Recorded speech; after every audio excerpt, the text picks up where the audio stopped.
Chapter 1647. On the surface, what Xianxia said was a paradox.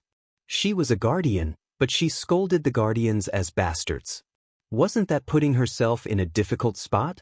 Duke knew very well that rather than saying this female dragon was arrogant, it was more accurate to say that she was resentful. She had been a good villain before, but then she became a traitor. Then, the Pantheon Imperial Envoy, Orgaron, actually said, "You're not a loyal servant, but all the loyal servants of Azeroth are traitors. They want to be purified, GG, and their whole family dead." How could Xianxia take it? Her resentment had reached its peak, and the only thing she could do was vent. Xianxia started to spit. She took a deep breath. Demigod dragon as a spitter. It was a spectacular scene.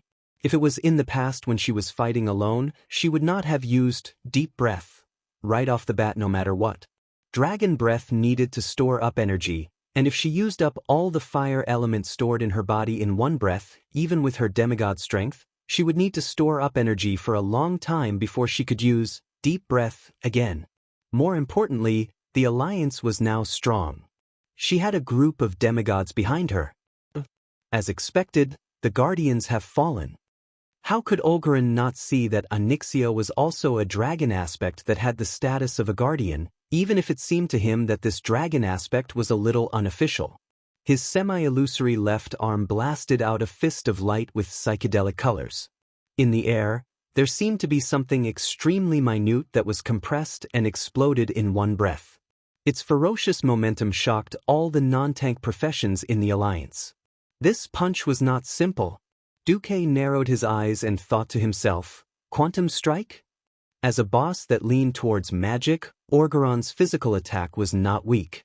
The attack just now was his signature move. On the surface, it seemed like a physical attack, but in reality, Orgaron had mobilized the smallest indivisible basic unit of energy in the air. This kind of power that was close to light energy was already in the category of quantum optics. This move could not be dodged or defended against such a subtle attack on the quantum level. She could only take it head-on. Woo! Xianxia took the hit head-on. Even though she had thick skin and flesh as a dragon aspect, it still hurt a little. At this moment, the Black Dragon Princess decisively followed her heart. In other words, she was terrified. "Master, this fellow is powerful." After a shout, she decisively dodged her huge body, opening up a path for the follow-up attackers. Duque face-bombed. "Damn it. You're so big, yet you're hiding in the corner. I'm also drunk." Duque didn't know whether to laugh or cry.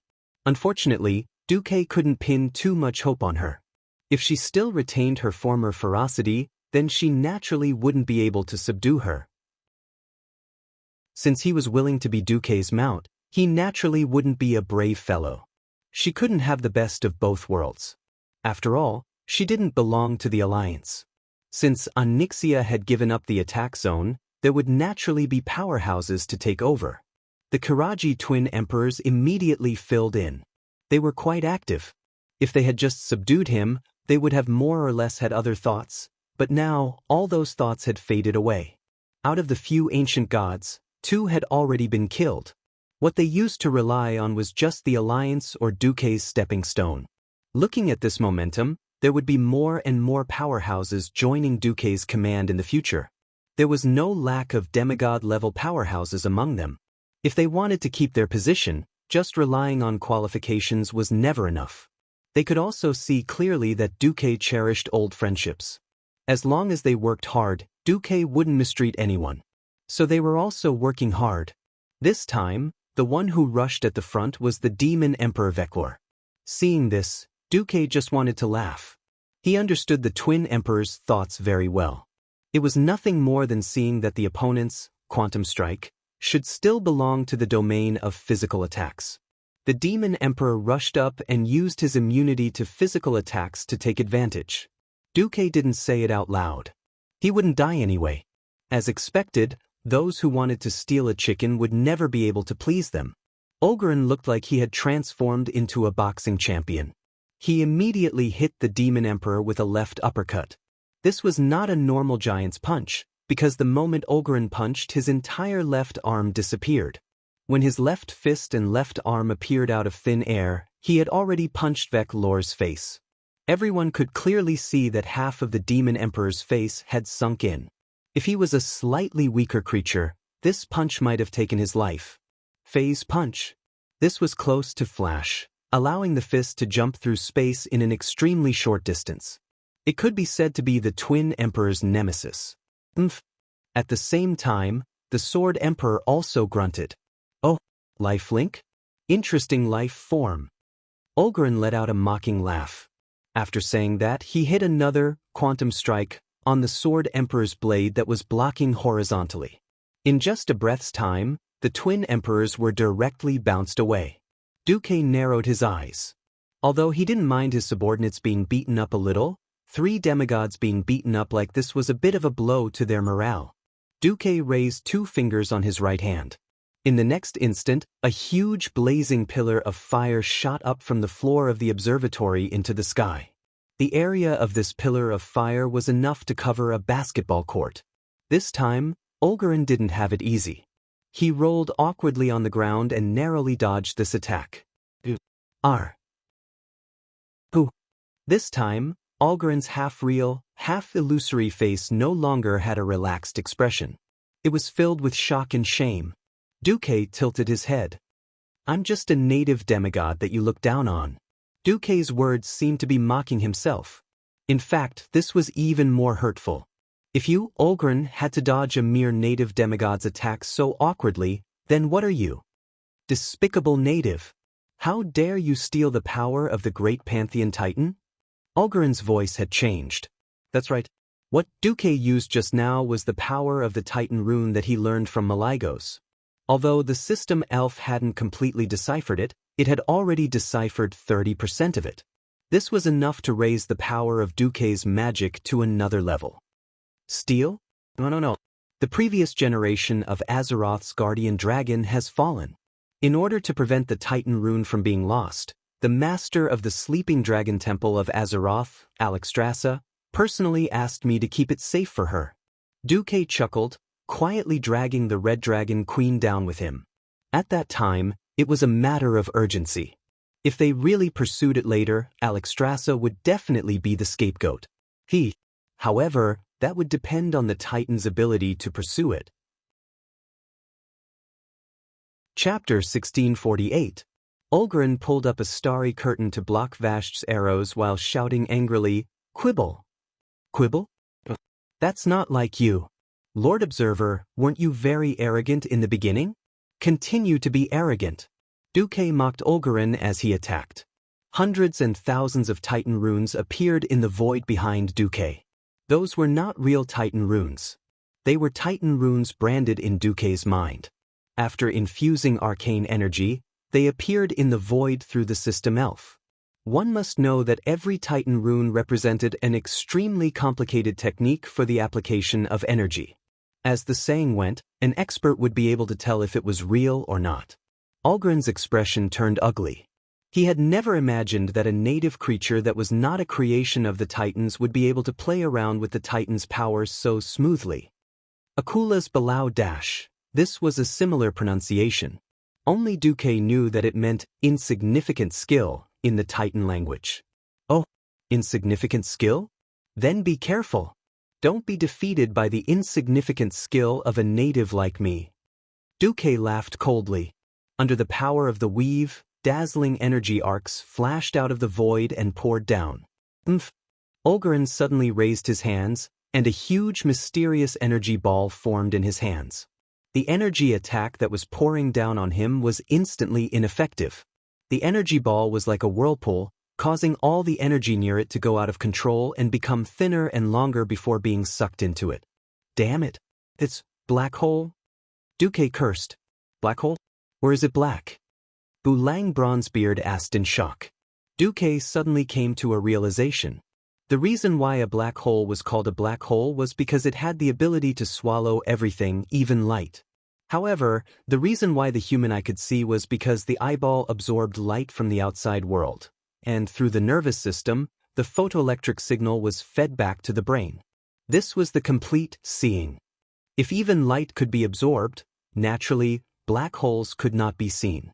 In fact, Orgeron's black hole was not a real black hole. To be precise, it should be a small space tunnel with some of the functions of a black hole. However, no one could see it. I'll give you some illusions. Otherwise, you'll fall for it if you can't see it. As Duque yelled, he used corporeal illusion to add color to everyone's vision. That thing can be dodged? Magni asked. Under normal circumstances, yes. If the enemy has some kind of destructive move, hiding in there might be a way out. I can sense that the space inside is quite stable. At the very least, we won't die as soon as we enter, Duque said in the Alliance's secret communication channel. At this time, it wasn't just Duque's elemental emissaries, the Alliance's powerhouses also started to rush over. Lowly creatures. You want to hurt me? Olgren was a little angry. He frowned. In the main hall of the observatory, the star chart that was originally just a projection suddenly moved. Those triangular white rays formed a ball-like cage, wrapping around a transparent ball that emitted white light. These things looked like glass balls with lights on. Foolish natives, play with my living constellations. As the observer's voice fell, the first batch of 12 living constellations that appeared started to rain, secret barrage, on the Alliance's powerhouses. Don't look down on us.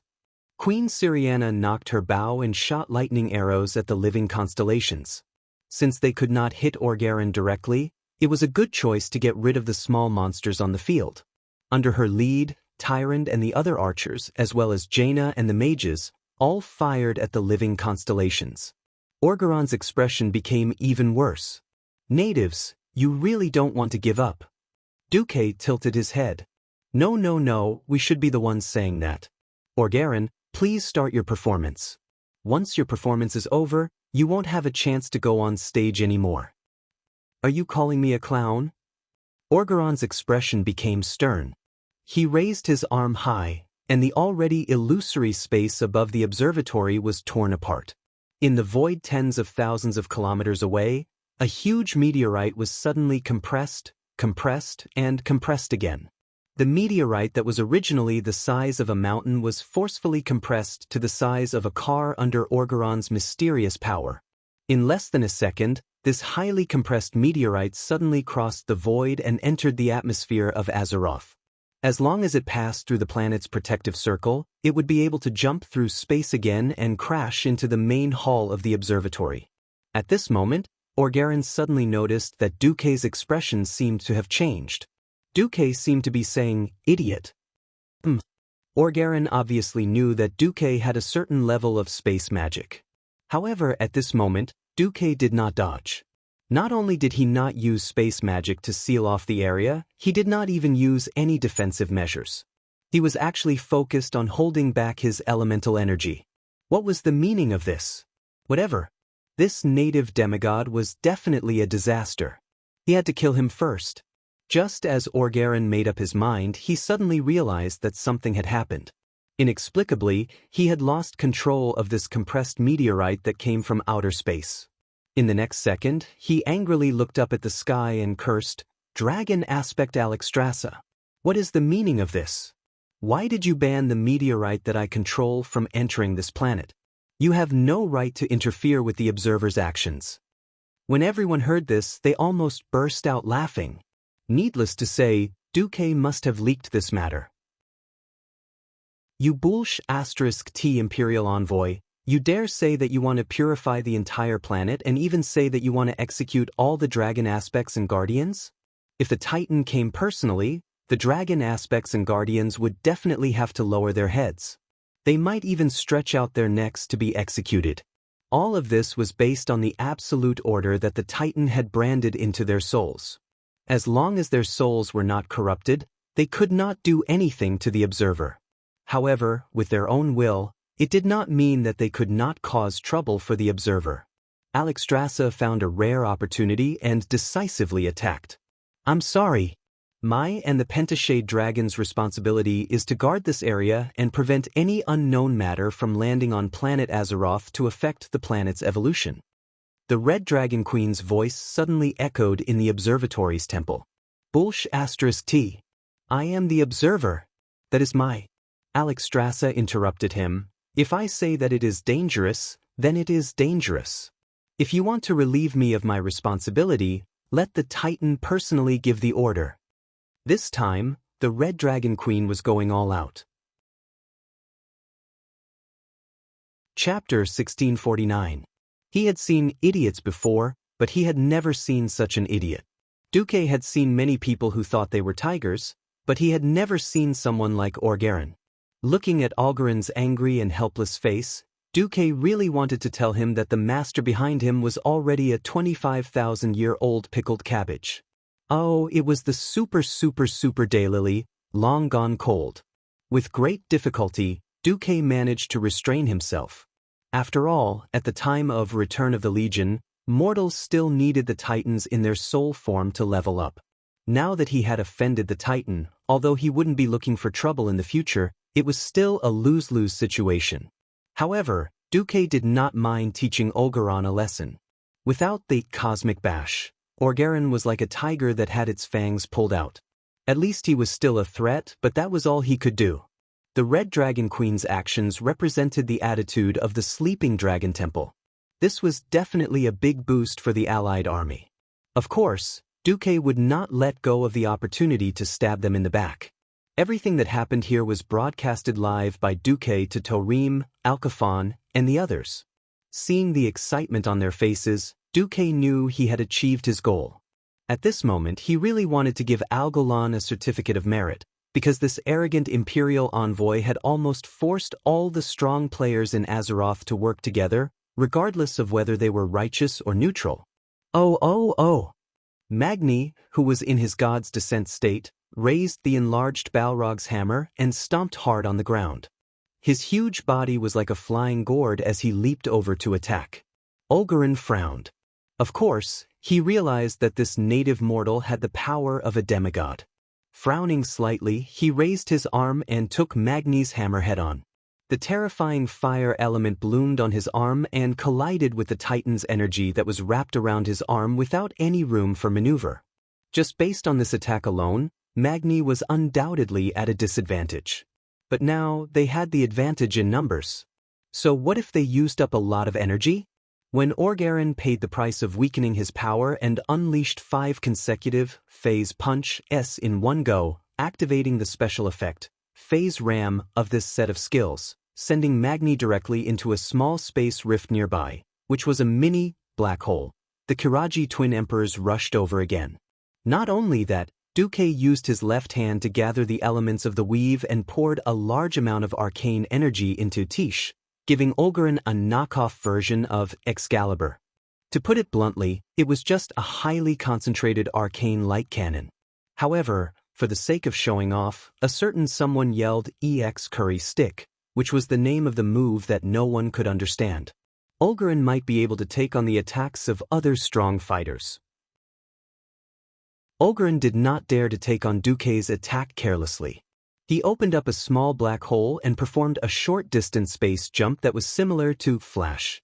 Humph! There was no end to it. Enough. It's really enough. All of you who are filthy and go against the will of the Supreme Pantheon Titan shall be purified here. Olgarin's illusory body emitted the brightest light since the start of the battle. His outer outline became more and more transparent, and the stars that made up his internal skeleton and the light that connected these stars became more and more dazzling. As the light grew brighter, his huge body slowly rose into the air. He's using an ultimate move. Theon shouted, almost subconsciously activating his holy shield. However, the next moment, the Empress Dowager realized that she could not hold on any longer. This kind of terrifying attack was definitely not something that the holy shield that he had condensed with his mere spiritual energy could block. In the face of a higher level of mysterious power, the Holy Knight's invincibility was nothing but a joke. On the surface, Duque was fighting with Olgarin for control of the surrounding space, and he was still accumulating mana to attack Olgarin. In fact, the drama queen Duque was already acting. Hide in his black hole. Almost every evil master had an ultimate move that could kill people instantly. If they could not dodge it, they would be dead. The well-trained Alliance masters quickly gave up on their targets and rushed into the black hole's devouring range. Under normal circumstances, being sucked in would definitely be fatal. When Duque rushed in with in hand, everyone was shocked to find that the black hole, which looked like the stomach of some creature, had stabilized. Only a few small black balls of light swam in the space. Don't touch the dark matter. Actually, even without Duque's reminder, everyone would instinctively avoid these things. With Duque's reminder, everyone was just more careful. The experts of the Alliance entered. Vashti returned to her human form and entered. Even Onyxia in her human form rolled in. Outside the field, looking at the empty observatory hall, Olgarin was so angry that he almost vomited blood. He had used the ultimate move, Big Explosion, to clear the field. He had even prepared a backup plan to destroy the space rift that Duque had dug out. Who knew that Duque would use the small black hole he had summoned to hide? Even if it was only for a short while, it was enough. The process of energy deposition was very difficult to reverse. It was just like after a nuclear reaction started, it was impossible to stop it immediately. It could only slowly cool down and slow down until it finally calmed down. On the field, not all the enemies had run away. The Kiraji twin emperors and a few elemental emissaries were still attacking Olgarin. However, those with a bit of eyesight could see that the Gemini and the others were already gone. Their souls had returned to the magic net. Here, it was just an energy body that was controlled by them and had the same appearance as them. Damn. Olgarin's ultimate move finally exploded. Originally, it should have been a terrifying explosion like a nuclear explosion. Under the double effects of Olgarin's conscious retraction and the space lock that Duque had set up earlier, although Big Explosion was powerful, it did not even shatter the observatory that had been strengthened by the Titan rune sequence. The smoke and dust from the explosion was quickly swept away by a storm. When Olgarin saw the Azeroth masters led by Duque standing in front of him and scathed, the Lord Observer's heart suddenly skipped a beat. Duque had an extremely confident smile on his face. He curled his lips and said, "Do you have any other moves, Lord Observer? If not, I have a song for you." The name of the song is Colt. Behind Dooku, there was a group of animals with an aggressive aura. Chapter 1650. Without waiting for Olgarin to explode his small black hole and force the strong ones out, everyone had already rushed out and swarmed him. Onyxia once again took the lead with a dragon, but Vashti's lightning magic arrived first. When a lightning snake as thick as a one-way street directly struck Olgarin's body, the explosive lightning energy directly caused the observer to grimace in pain. Only at this moment did the Black Dragon Princess's attack connect perfectly and arrive straight at him. She did not take a deep breath like her signature move. Instead, she swung her tail in a large way that was close to drifting. The dragon's entire body came to a sudden stop 15 meters in front of Olgarin. Then, the huge tail that was as thick as the pillar of the temple drew a golden arc in the air and smashed into Olgarin's left neck. Ugh, even with his special constitution, Olgarin, whose body was half real and half intangible, was at a great disadvantage under the Black Dragon Princess tail attack that was filled with highly concentrated fire elements. His face was distorted due to the pain, and it perfectly portrayed the sorrowful cry that should have been loud in his heart. In the next moment, his entire body was smashed into the air. The high-purity fire elements that were released made him look like a huge torch that fell from the sky. The light from the fire illuminated the hall and reflected on the faces of all the strong ones in Azeroth. Without giving him a chance to catch his breath, Sword Emperor Vecnalas pressed forward and swung his Kiraji Emperor sword in a counterattack that was almost like an uppercut. In the end, it left a deep wound on his chest. It looked like an illusory and useless wound, but the Nephilim Emperor Vecnalas, who was connected to the Sword Emperor, immediately pounced forward and shot a shadow arrow at the wound. This was a demigod attack. If it was calculated according to the levels in the game, this was at least a level 50 shadow arrow. It was not a terrifying damage that the players at the current stage could deal. The Nephilim Emperor immediately pushed away after using his full strength, and a translucent figure appeared in his empty spot. It was Duque's subordinate, the chief of the weave, Khadgar. He existed as a pure spirit, and he had broken through with it. With no hope of reviving, Khadgar focused on training. With his authority in the weave that was second only to Duque, Khadgar's current strength was above Jaina and Kale. Without using any staff or weapons, Khadgar thrust his illusory arms directly into the gaping hole in Augurin's chest. Bright purplish-blue veins of the weave extended out from the void, converging on Khadgar's hands like rivers flowing into the sea. Then, they crashed into Augurin's body like a tidal wave. Ah! Orgaron's huge and illusory body trembled as he screamed, "Bastard native, do you think that you will be forgiven for your actions?" Forgiven? Duque's voice suddenly rose an octave. "We did nothing wrong, why should we be forgiven? We protect our world, and at the same time, attack the enemies of the titans of the Pantheon. I stabbed Sargeras, stabbed Archimonde, lured Kill, Jaden to death, and even Thun and Yogg-Saron, who the titans wanted to get rid of but didn't dare to, were all killed by us. What a joke. I just want to ask, we were wrong. Heaven. Inside?" Orgaron was speechless. At this point, how could he not know that he was wrong?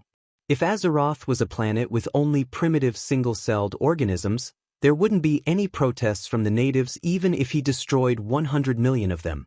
Because those organisms only had survival instincts, they wouldn't have the concept of a world. Azeroth was different. It was a world with a large number of highly intelligent organisms, and the strongest among them had evolved to the point where they could stand shoulder to shoulder with the Guardians created by the Titans.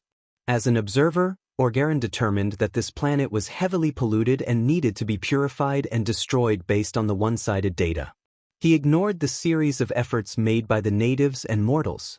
This meant that he was destined to stand on the opposite side of these strong natives. How could he not know that he was going to lose this fight? Subconsciously, the words "run away" appeared in his mind. Unfortunately, he couldn't do it well. "Hey, you want to leave so soon? You can leave if you want, but please leave a correct evaluation for our planet first." That was what Duque said, but doing it was another matter. On his right hand, that song of light and shadow exploded with the brightest golden holy light so far. Duke's entire body turned into an arrow of light, crashing towards Orgaron. An even bigger energy impact was produced. At that moment, the entire observatory, Older, and even the entire world seemed to have darkened. All the strong ones could see was a golden light so bright that they couldn't look at it directly. The most dazzling golden light ball suddenly exploded in all directions with Orgaron's right shoulder as the center. After that, a dazzling golden light covered the heavens and the earth and enveloped everything. There was no sound of explosion, but it felt as if they were thrown into a vacuum. Therefore, the holy and glorious golden world suddenly became quiet. The holy light wave instantly swept through everything. The first to be affected was Orgaron's activated constellations, and these high-energy bodies were instantly turned into ashes. Unexpectedly, none of the strong ones from the Alliance were affected by the golden light. It was unknown if it was because Duque had precise control over his power, or because the holy light would not hurt them in the first place. No one died because of it.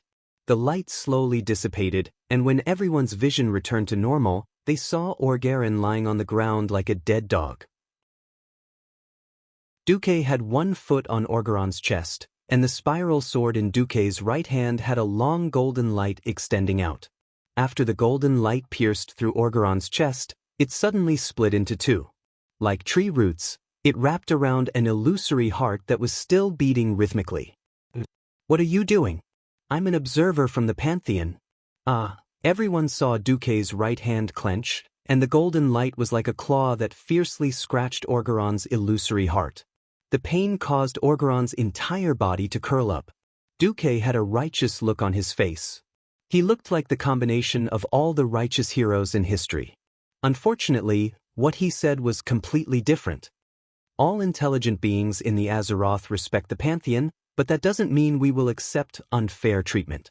We only hope that you can revise your report and pass the truest information to the Titans. After saying that, The magic mirror that appeared above Duque's head played the heroic team's achievements one by one. After defeating the Burning Legion, they defeated the Scourge Army and the ancient evil god. Chapter 1651. Olgerin's mouth moved for a long time, but he couldn't say anything. Before Duque could do anything, the guys below started to make a ruckus. Gavin Rad shouted, "Boss, do it. There's no point in keeping this scourge alive. We'll go down the crazy stairs and pull out 2 of Yogg-Saron's teeth. We'll just kill him and blame it on Yogg-Saron." Beside Gavin Rad, Irel's mouth was wide open. She really wanted to ask if this first-generation Holy Knight, who was known as one of the 5 Silver Sages and had a high status in the Alliance, was a fake? Or was his conscience eaten by a dog? Gavin Rad winked at her, and Hoof didn't know what to do.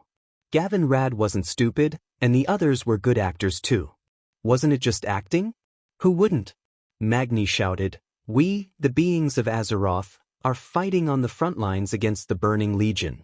This guy claims to be an emissary of the Pantheon, but he wants to do what the Burning Legion has been trying to do for 10,000 years, destroy Azeroth. Could this guy actually be an accomplice of the fallen titan Sargeras?" Olgerin's body trembled when he heard this.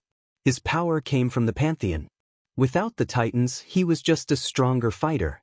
In front of giants like the Pantheon or Sargeras, he was nothing. The label of traitor was too heavy. He couldn't afford to bear it. "How can you slander me like this, Before Olgerin could finish, Duque pinched his heart again. His soul trembled in pain. Queen Sylvie put her hands on her hips and leaned on her divine longbow, looking majestic. "Don't talk nonsense with him. Anyone who tries to destroy Azeroth is our enemy. Kill him. I still need a few divine weapons." As soon as she said this, Olgerin was shocked to find that the mortals were looking at him with burning eyes. It was desire. It was greed. It was the victors declaring their possession of the losers' belongings. The group of people repeatedly glanced at him with blazing eyes that were like volcanic eruptions. It was as if they were discussing how to slaughter this pig, not how to deal with a noble emissary of the Pantheon. Olgerin shivered and shrank back. In the end, it was because he was too arbitrary. Since he really had the strength to defeat the Burning Legion's bosses and kill the ancient evil god, he would receive the corresponding respect even in the Pantheon. Coupled with the dragon aspect's complaint, even if he brought the case to the Pantheon Temple, he might still be at a disadvantage. Most importantly, he really hadn't seen the Titans for 25,000 years. This was what he felt the most guilty about. "Alright, I'll rewrite my report, so please let me go first." Olgerin tried to remain calm. "Rewrite? There was no need to go through so much trouble. I'll give you a script and you can just read it." With that, Duque actually took out a glittering script written in the Titan language. "What is this?" Olgerin was even more afraid now. This is the report line of Lord Olgerin, who was moved by the courage of mortals and their love for life. Duque spouted nonsense with a straight face.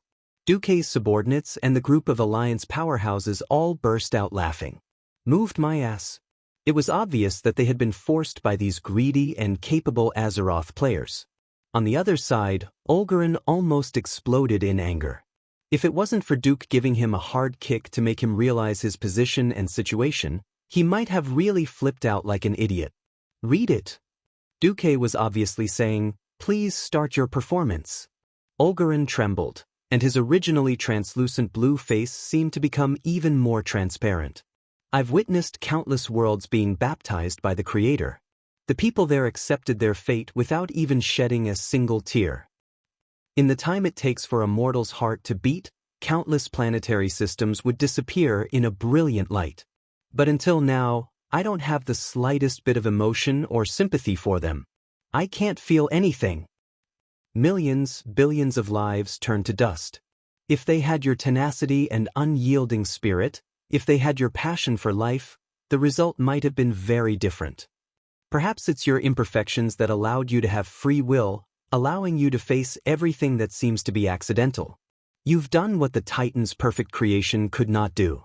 You've defeated the Burning Legion's attack, defeated the ancient evil gods' counterattack, and protected this world from the violent elemental lords and dark forces, I've rewritten the reply message. Your planet will be spared. I can no longer blindly believe in my own calculations.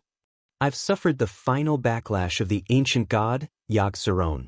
I'm heavily injured and lack the strength to send this message. You'll have to work hard.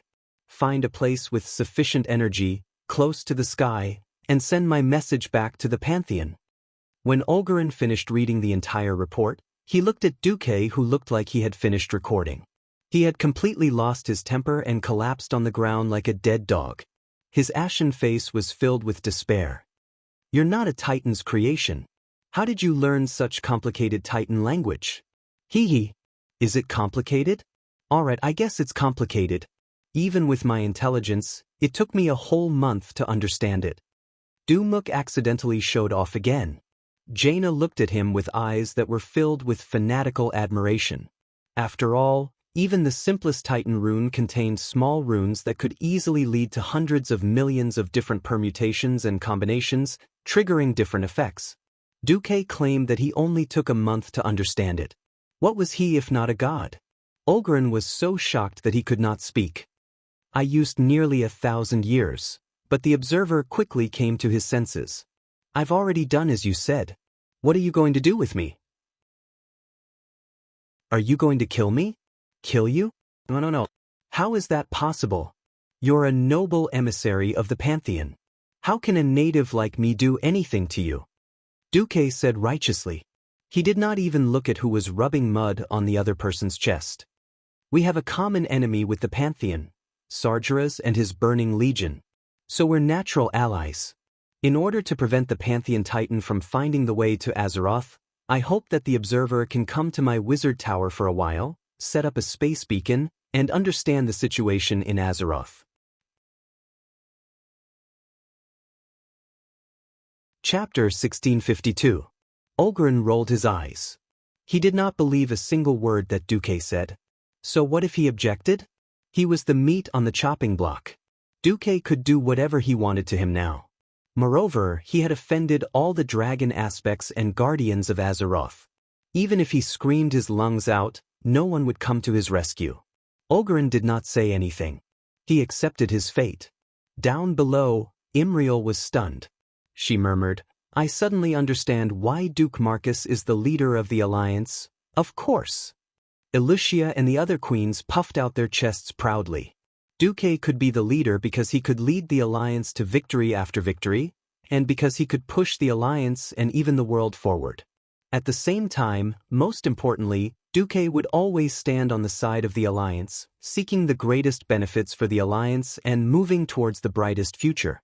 This was the core reason why no one dared to challenge Duque's leadership ever since he took over the leadership of the Alliance from the dead Tyrannus. The outcome was set, and Olgarin could no longer act tough. Shrink. With a command from Duque, Olgarin shrunk to the size of a human. If he put on a wizard robe and a hood, no one would be able to tell that he was not a human at all. In the magical communication network, Tyrion, who had been silent for a long time, suddenly asked, Is it appropriate? It sounded like a random question, but everyone knew what Tyrion was asking. Tyrion had never been the head of a country. At best, he was a general in name. However, his special status meant that his words could not be ignored. Duque pondered for a moment, and finally said tactfully in the communication channel dedicated to the leader of the Alliance. Actually, when I returned to the ancient war, I had already found a large number of relics from the Pantheon when I sneaked into the Twisted Nether. I even found some footage of Sargeras attacking the Pantheon. Unfortunately, the elemental interference there was very strong, and many laws did not apply. I could only use dark energy at that time, so I could not record the footage. When Duque said that, the entire magic network was dead silent, as if nobody was listening at all. After a long time, Theon finally managed to squeeze out a sentence. Are the Titans all dead? I can only say, it's very likely to. At the very least, it was the destruction of the physical body. Otherwise, there was no way to explain how the Burning Legion could run amok in the universe for 25,000 years. However, the Titans are powerful and great. I believe that they are still hiding in some corner of the universe as souls or in some special state, quietly waiting for an opportunity. At that, Duque's voice became impassioned and clear.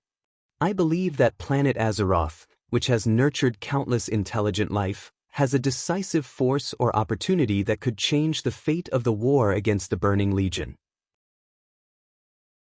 Otherwise, there's no way to explain why the Burning Legion would never forget Azeroth in the past 10,000 years. Even Sargeras didn't hesitate to use possession to infiltrate this place. I believe that our homeland will very likely become the battlefield for the final battle against the Burning Legion. Therefore, for the continuation of our race, for the continuation of our civilization, the burden on our shoulders is very heavy, and our mission can be said to be arduous and long.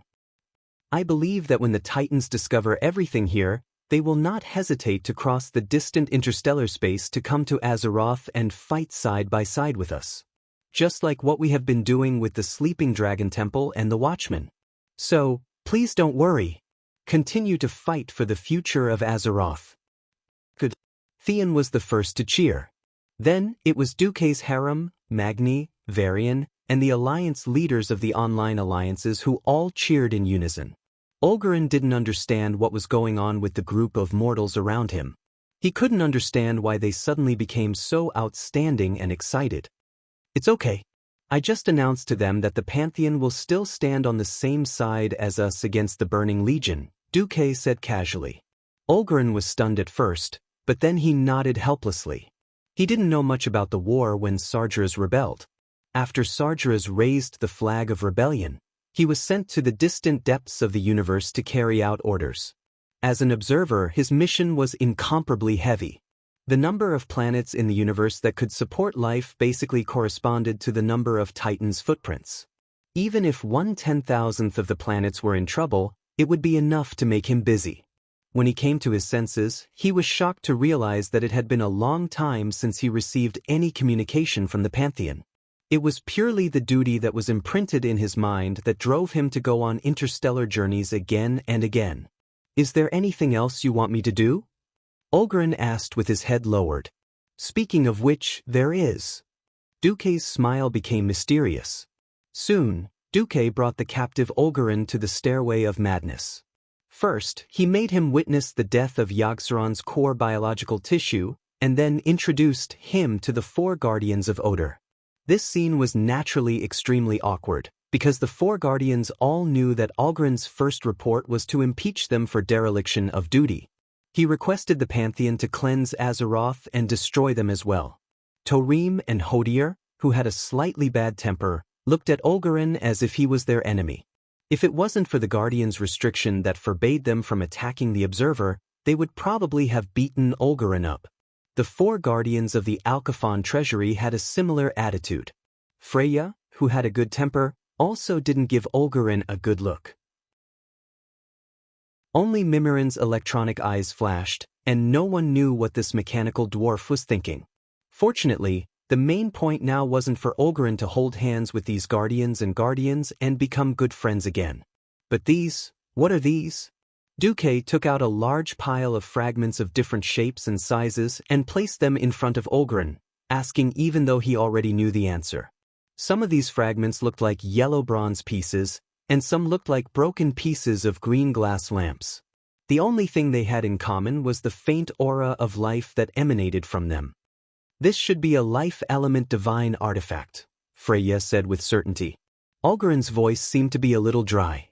If I'm not wrong, this should be Valinor. Valinor? That Valinor? Olgarin's answer evoked a distant memory of Freya. Chapter 1653. As an ancient being in Azeroth, Freya was also very knowledgeable.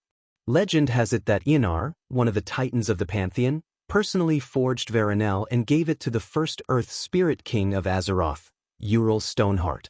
Through this hammer, Uriel can create new Earth spirits and grant them life. Freya sighed at this point. Unfortunately, in the first war between the Earth spirits and the Iron Dwarves, Veronel shattered. Legend has it that the remnants of this weapon were lost in the war. I didn't expect them to return to us. This is really... Tareem scratched his head. Where did these fragments come from? Mimiron was extremely calm.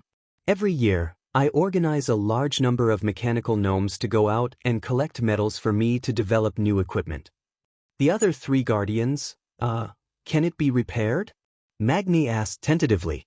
At the mention of the hammer, the violent men of the Alliance were itching. Magni and Bulang couldn't control themselves when the name of Ural Stoneheart was mentioned again. The dwarves originated from the earth spirits. Although they were a mutated race after being cursed by the flesh and blood, their ancestors would never mistake it. This was their ancestors' divine artifact. Duque knew what was going on with Veronel, and he knew that this thing had no fate with these dwarf leaders, but he couldn't say it. Orgarin glanced at the dwarf king and shook his head. Through the conventional means that actually exist in this world, the possibility of successfully repairing Veronel is infinitely close to 0.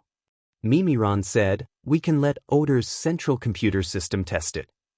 The test results left most people scratching their heads. Beep. Analyzing the possible repair methods in theory, please wait. After a long wait of 10 minutes, Odor's central computer finally gave an answer. In the body of unknown life sample XYZ10086, in theory, liquefying it with extremely acidic gastric juice has a 1.23% chance of fusing it back together. What the hell is XYZ10086? Magni asked. Lost data. Seeing that the reconstruction of the divine weapon had reached an impasse, Duque smiled and revealed a spoiler. Isn't that simple? Just throw Yogg-Saron's stomach. Didn't that guy's body ooze a lot of acid, so Hodier had to cover it with ice? Everyone came to a sudden realization. There was nothing more powerful than the stomach acid of the demon of 1,000 throats. Yogg-Saron could eat and digest. In fact, this was the only correct answer. But Magni was a little worried. What if the acid of Yogg-Saron is too strong and completely dissolves the fragments? Duque's expression did not change. Magni, wake up. First of all, earth spirits were not the same as dwarves. Second, the dwarves never had Valinor. Third, even if it was a holy relic of the dwarves, they would not be able to defeat it. We are about to face the Lich King, and for the sake of the bigger picture, we will only hand it over to the most suitable person. Bulang, who was behind Magni, tugged at his armor. Magni suddenly came to a realization. He knew that he was a little possessed. I have thought too much at once. This is not what a leader of the Alliance should do. I apologize to everyone. The Dwarf King was very straightforward and immediately apologized. The dwarves were mostly straightforward, and there was nothing to hide. This attitude of knowing one's mistake and being able to correct it was immediately exchanged for the smiles of old comrades. Duque, do you know something? Jaina sensed something. I don't know, but I deduced.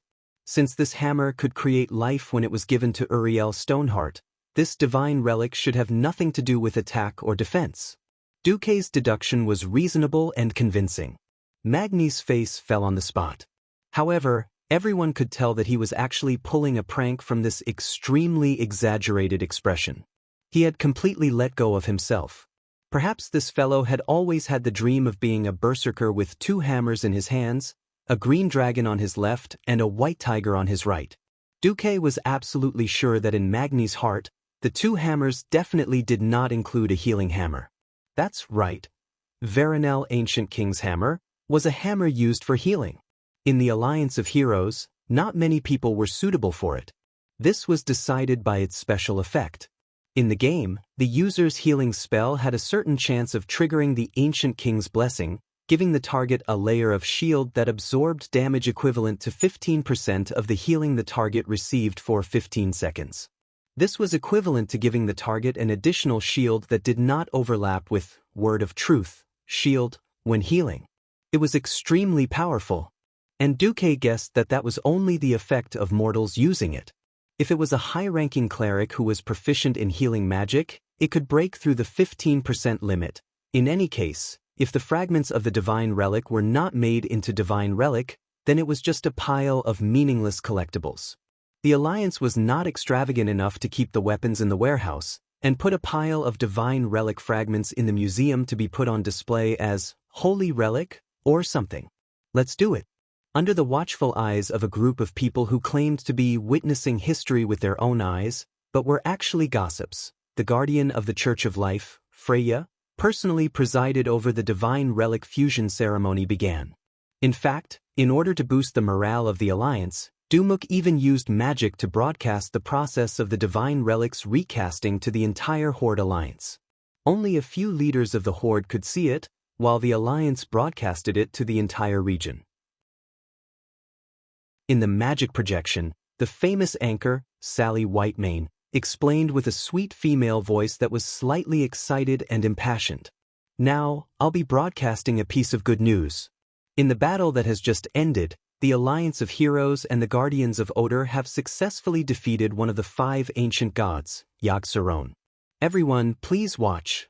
Along with the camera, whether it was the Alliance citizens far away in the Eastern Kingdom or the soldiers fighting on the front lines of Northrend, they all saw the image of that extremely terrifying monster. The fangs on that half-opened mouth still flickered with a terrifying dark light. Those sharp fangs that could easily bite through the deck of a flying battleship formed the clearest contrast with Sally's petite body. In the process of collecting the spoils of war, we found some fragments of the divine relic. Now, Her Excellency Freya, the Guardian of Odor, is helping us recast this divine relic. No one knows whether it will succeed or not. I only know that if the divine relic is recast, the strength of the Alliance of Heroes will be further enhanced. Sally's words made the hearts of the people hooked. Within the Alliance, every magic projection was packed with people, and in specific town squares, there was a sea of people, causing the city guards to be mobilized to maintain order. Chapter 1654. Wow. What a terrifying monster. Did His Majesty really fight against such a monster? Holy light. His Majesty is really extraordinary. Looking at the ferocious and terrifying Yogg-Saron even after death, the people and soldiers all pointed at it. Then they saw a female giant who was also 10 stories tall. That's a giant. A little boy exclaimed. What a beautiful female giant. A little girl exclaimed at Freya. That's also one of the guardians of Azeroth. He's allied with us to protect the world. Be respectful. Their mothers held their children and explained patiently, if you grow up and want to fight alongside the guardians to protect our village, you must be as strong as His Majesty. The children nodded, not really understanding. When they saw Freya throw the fragment of the divine artifact into Yogg-Saron's mouth, a terrifying acid mist appeared, which was then suppressed by Freya's Titan rune power. It churned and merged again, and finally, a hammer glowing with a mysterious green glow floated up from the acid. The entire alliance was in an uproar. The Veronel Ancient King's hammer had an eye-shaped handle that seemed to be inlaid with copper. There was actually nothing between the handle and the hammerhead. A group of mysterious Titan runic magic circle emitted a warm green glow, maintaining the handle and the head of the hammer with a mysterious and profound energy. On the head of the hammer, which looked like a mysterious vessel, there were a few green hemispherical balls wrapped in bronze edges. Not only did these green hemispheres emit a charming glow, but there were also 2 earth spirit relief sculptures on both sides of the hammerhead. They would rise from the hammer from time to time and rotate counterclockwise around the hammerhead. It looked really cool. Oh, look! It's a divine artifact. I never thought that I would be so lucky to see the birth of a divine artifact in my life. That was the call of the ancient times. That was the proof of power. That was the glow of life. In the eyes of the people and the soldiers, it was a symbol of glory. Looking at it, the people suddenly felt that their hard work in 3 shifts was worth it. Looking at it, the soldiers were even more convinced that it was worth it for them and their comrades to shed blood. Everyone couldn't help but tear up. Far away in the Kalimdor continent, in the main hall of Agrimar's Valley of Heroes, Sal, Wajin, Kane, and other tribal chiefs gathered together. They looked at each other and remained silent for a long time. Which divine artifact is this? Sar asked solemnly. The 5th. Wajin's voice was emotionless. It's the 5th round. Sal sighed. Not counting the ones he forged or obtained, this was indeed the 5th one. The first was the wind sword, the second was the Balrog hammer, the third was a Tish, and the fourth was Solidar. Although Azanatha's dual blades were also artifacts, for the sake of the future, Duque did not order for Illidan's weapons to be confiscated. Instead, he sealed them away from the cage where Illidan was imprisoned. He would be lying if he said he wasn't jealous. Sal couldn't even fool himself. However, what right did the Horde have to take such enviable spoils of war? There was no way he could snatch it. The gap between the combat power of the Alliance and the Horde was already very large. In terms of high-end combat power, the Alliance had a bunch of demigods, and now the Horde, well, King Gruul was half a demigod, but unfortunately he was still disobedient and had no concept of the Horde. In the mortal army, the gap in combat power was no longer the same. Large-scale modern firearms could definitely beat the Horde to a pulp. If it was a cooperation, the Horde's contribution was so small, how could they ask for it? In the past, there were at least a few chiefs who went out to represent them. This time, there was only a Gurus and a little Seraphar. It was understandable that the Alliance didn't want you to join the hero group. If you couldn't even move an army, where would you find the spare heroes to break through? Just thinking about it was discouraging. Sal looked around. In the Hall of the Chiefs, an Astrian, who was sitting on a white bone chair, was an illusion. Sal noticed that since the incident at the Sunwell on the Alliance's side, His Excellency the Sun King had become neurotic. He refused to come to the Hall of the Chiefs and used various reasons to avoid it. The tasks assigned by the Horde to the Forsaken were also evasive. They were absolutely unwilling to send manpower unless it was absolutely necessary. Although Sal still hadn't figured out what sinister thoughts the former Sun King had that caused him to hide in his new undercity in Winterspring even at the risk of offending the great chieftain, it didn't stop Sal from being extremely vigilant towards him. If the Horde wasn't in extreme trouble, Sal would have crusaded against the Forsaken. Next to the Seat of Bones, the Goblin Trade Prince Galavix's mentality was the best to understand. He had an expression of admitting that he had been cheated by the Horde. For high-tech things, it was impossible to count on the orcs, trolls, goblins, and taurens. The Horde could only rely on the more civilized goblins. Unfortunately, for the stingy goblins, this was no longer a blood transfusion, but a cut of flesh. After joining the Horde, the rusted water conglomerate lost its neutral position. Now the Alliance didn't even look for the rusted water conglomerate for occasional business. The most frequent customer was the hot sand conglomerate of Gadgetsan. Seeing his fellow goblins making a lot of money, Galavix was very depressed. His heart was completely itchy. In the hall, the largest chair originally prepared for the King of Galan, Gruul, was not taken seriously by the other party from the beginning. Gruul had sat on it 2 or 3 times, and each time he was impatient. If the Horde didn't develop well, the people would scatter, and it would be difficult to lead the team.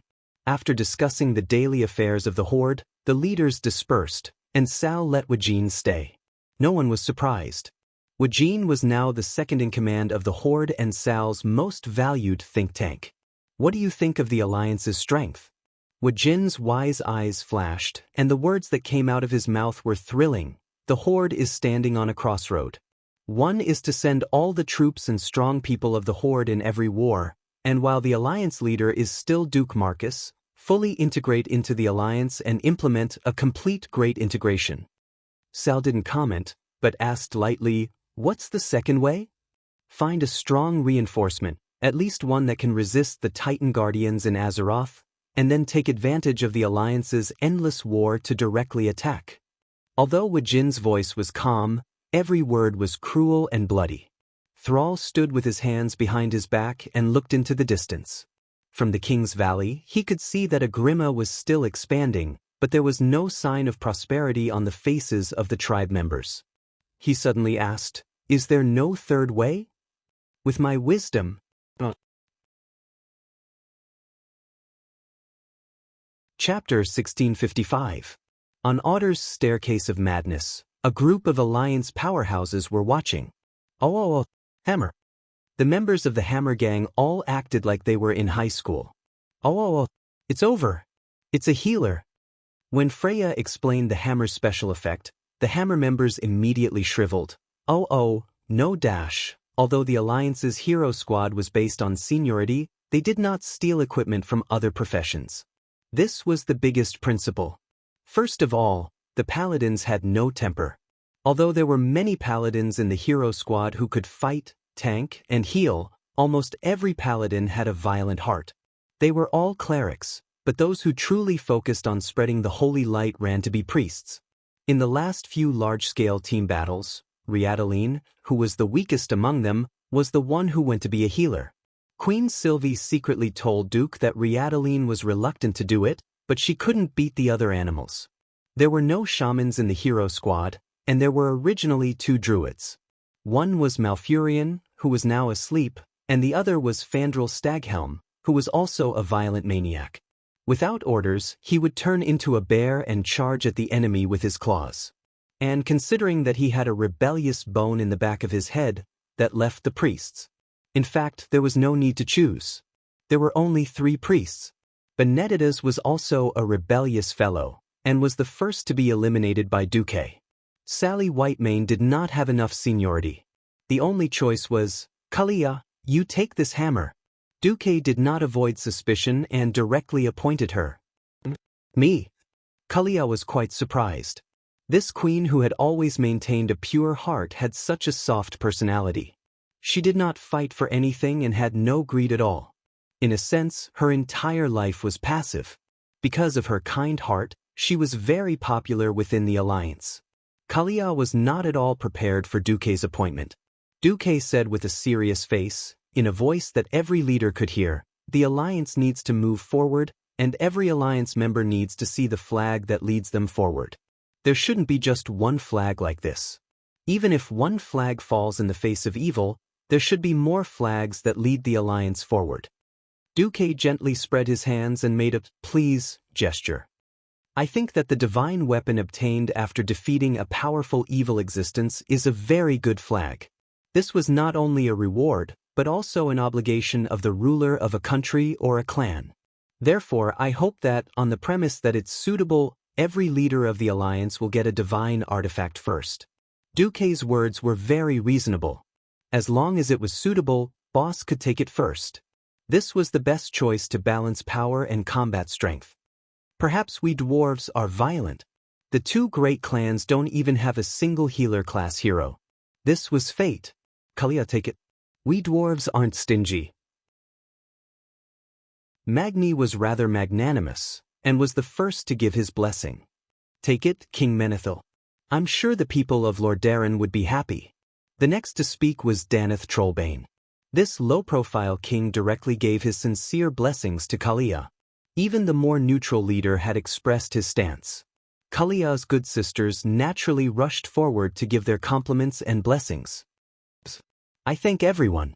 I will work harder to heal everyone's injuries. Kalia slowly walked forward and took the hammer that was glowing green from the smiling guardian of life, Freya. She gently stroked it, a gentle expression on her face. At this moment, the female giant suddenly spoke.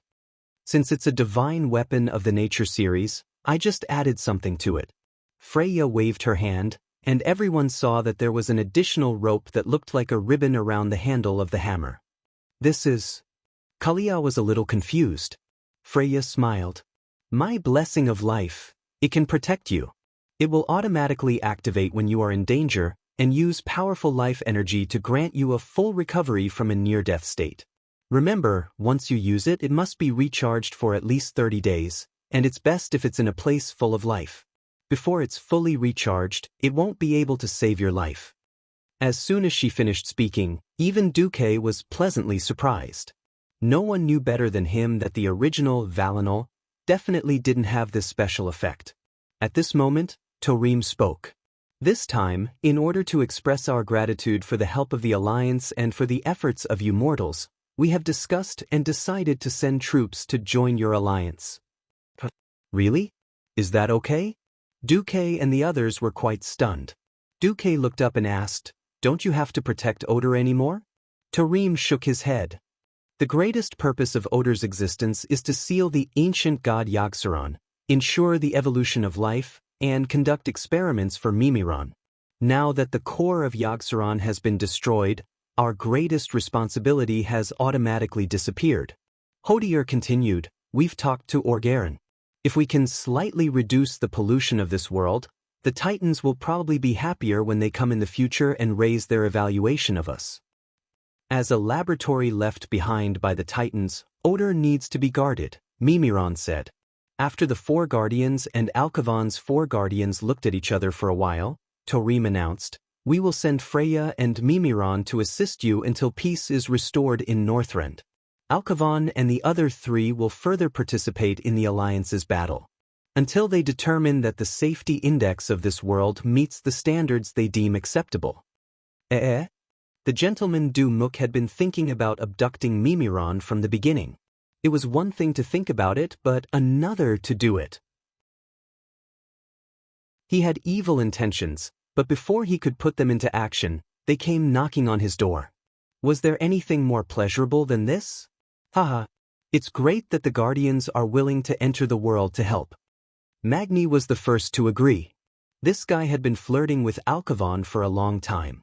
Duque naturally welcomed them with both hands and feet. Thank you so much. I hope to see more Guardians active in the decisive battle against the Burning Legion in the future. Duque, who was familiar with the direction of history, would definitely climb up along the pole. No matter what the future would be, it was good to make a statement first and bury a prelude.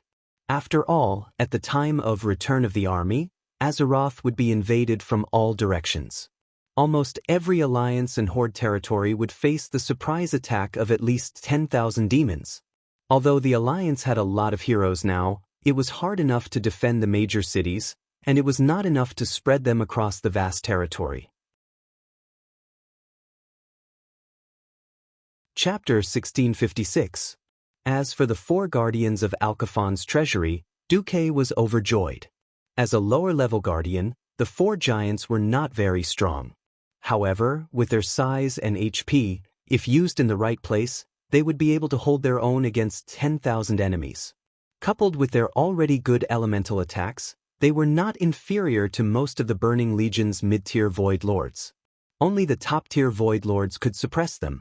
The Guardians had their own principles. Since they promised to help, they would definitely help to the end. Nothing was more reassuring than this. There was still a lot of work to be done, such as dealing with Yogg-Saron's body and bringing Orgaren to Karazhan as a guest. These were all trivial matters. The real important matter was that the Horde actually proposed to send more troops to help attack Icecrown Fortress. Duque, who was resting in Naxxramas, received the Horde's emissary together with Magni, who had returned to the Western Front. This is the will of the Great Chief? Duque was quite surprised to see Wajin personally visit. The Great Chief means the will of the entire Horde. Arthas, who killed his father, betrayed the kingdom, betrayed the entire alliance, and even blasphemed against all living beings in the world, must be destroyed. The Horde is very willing to contribute to the peace of Azeroth. Wajin placed one hand on his chest and saluted to Duque and Magni. Duque and the Dwarf King looked at each other, a little confused about what Thrall meant. Because this did not seem like Thrall's style. Thrall was undoubtedly a wise and courageous leader. To be able to take advantage of the internal strife of the Alliance and decisively lead the escaped Orc slaves to West Kalendor, out of the Alliance's sphere of influence, this proved his courage. A leader could have many think tanks, and perhaps each of them could provide good ideas, but the real decision-maker was still the leader. Thrall's move now looked very bad. If he had made up his mind to please the Alliance from the beginning, then he should have sent the main force, or at least the elites. Instead of having young Salyafar bring the Blackrock clan over to work, or having Braindead Howl and Warsong come over to herd sheep and occupy territory to cause trouble. If they started to be passive and waited for the Alliance to subjugate Yogg-Saron and obtain a divine artifact before coming over to reinforce them, no matter how they looked at it, it would seem like they were licking their boots. It was one thing to kneel down and lick his boots, but doing so was simply a thankless task. Of course, the higher-ups of the Alliance wouldn't object, but what would the soldiers think? Now on the western front, Aljo Narab had been defeated by Muradin's army. Now that Kalegos had taken care of the magic pivot, the Western Frontline Army had left behind enough reserves to prevent the Ice Crown Glacier from having a secret passage to attack the Northwind Tundra. With the help of the Red Dragon Army, the majority of the army had already begun to pass through the Dragonbone Waste and was about to enter the Crystal Song Forest. The vanguard had even deployed troops to the southwest of the Ice Crown Glacier. On the eastern front, the undead Trolls Zudak area was basically wiped out. William left Brawl Bearskin to lead a division to carry out the final sweep. Then he brought little Salyafar and his orc army, who had shown brilliantly in Zudak, to the Crystal Song Forest to meet up with the troops on the western front. When Oder had also returned to order, and Mimiron was about to lead the mechanized army to cooperate with the Alliance to attack the Ice Crown Glacier area, wasn't it a joke for the Horde to join in? What did they want the Horde for? To snatch the rewards and equipment?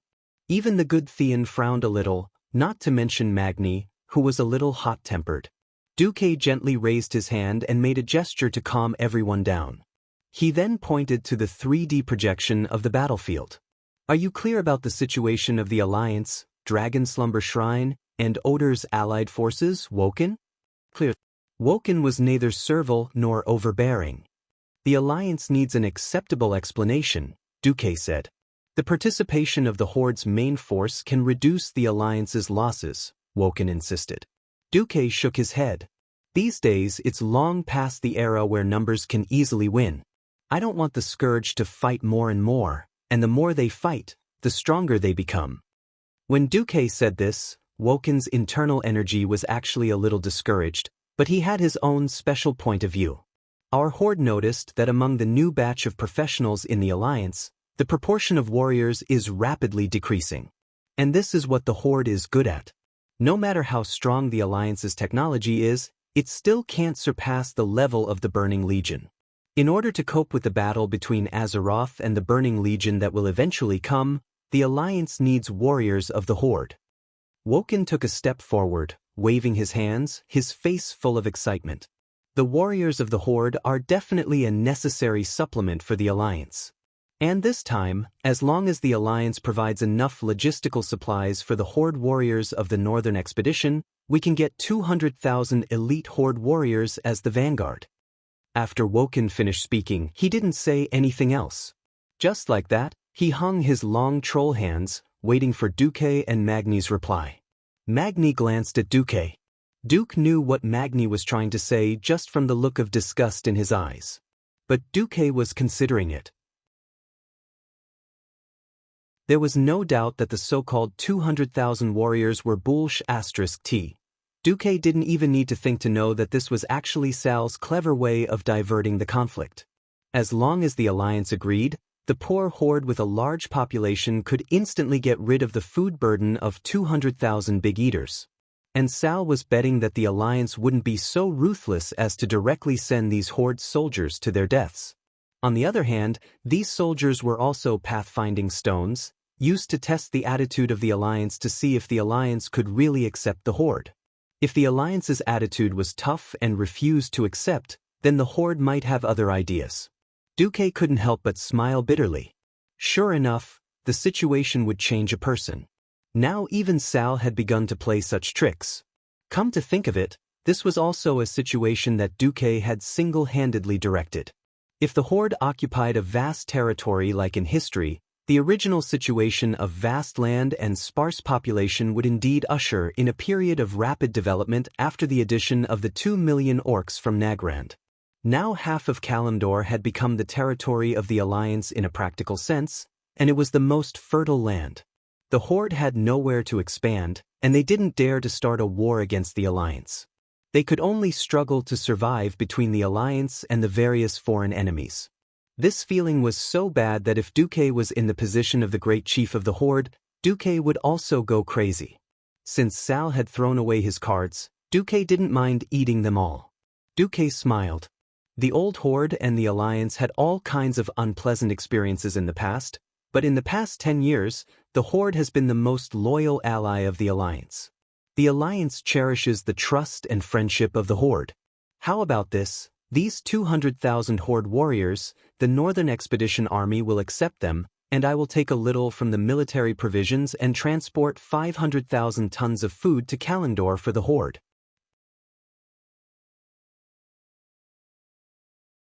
Chapter 1657. He was quite surprised. He had prepared all kinds of measures and backup plans, but with Duque's generous announcement to support the Horde, they became useless. Even though he tried his best to hide the changes in his mood, his surprised look still fell into the eyes of many Alliance leaders. Thank you for the generosity of the Alliance. Wajin bowed deeply. After Wajin left, Magni said in a deep voice, "Is it worth it? I'm not asking for the general direction, but whether we are treating those green-skinned people too well." The dwarves had a long life, and the war with the Horde in Ironforge was like yesterday. The three Bronzebeard brothers lost their father in that battle. Duque glanced around. There were no outsiders here, only a few dwarves, the gnome leader, Danas, Jaina and Kalia. Duque smiled. "Do you think I'm a dove or a hawk?" "I used to think that you were a true hawk, but now you're more like a dove," Magni said honestly. "I think I should be considered a king." Duke's reply caused everyone to roll their eyes. "You've already said what you wanted to say. Thrall is a dove." Duque suddenly said heavily, although he will not hesitate to start a war when the Horde is in danger, in his heart, using force is the last and most inferior option. Under his leadership, the Horde has indeed absorbed various races to strengthen itself like the Alliance. However, the Horde lacks a core program, and the Orcs do not have a well-deserved king status to lead the races. When there is a lack of survival resources and conflict breaks out, how will Thrall deal with it? After going through many wars, no fool would be able to become the leader of a country or a race. Everyone understood at once, Thrall could not handle it at all. Everyone knew that after Arthas killed his father and the Lordaeron continent survived the chaos, the Alliance actually had little need for the Horde. Later, if it were not for the worry that Illidan would turn all the Orcs in the Outland into fell Orcs and attack Azeroth, there would be no burning crusade. At this point, if it were not for Arthas, the enemy of the living, and Yogg-Saron, the troublemaking ancient god, the Alliance might have already started a war with the Horde. Duque's current approach definitely contained the intention of stabilizing the Horde. Duque sighed softly and said 3 sentences in a row. The Alliance may consider the relationship with the Horde, but not now. The Alliance may start a war with the Horde. Now or in the next few years, it is not the time. After Thrall introduced the Beastmen of Draenor into Kalendor, the seeds of internal strife in the tribe were already planted. The traditional Beastmen will demand more, and King Gallen will also bring trouble to the tribe. When all the contradictions accumulate and Thrall is unable to resolve them, with Thrall's character, he will abdicate. At that time, the Hawks of the tribe will come to power. If the Duque had to of the past, then Thrall, and Duke of Duofid I the of King of Two of. Originally, the leaders of the Alliance had begun to feel that the existence of the Horde was of little value. If they wanted to deal with them, there would be endless problems that kept the Alliance busy. They were even more worried that they would force the Horde to be on the side of the Burning Legion again.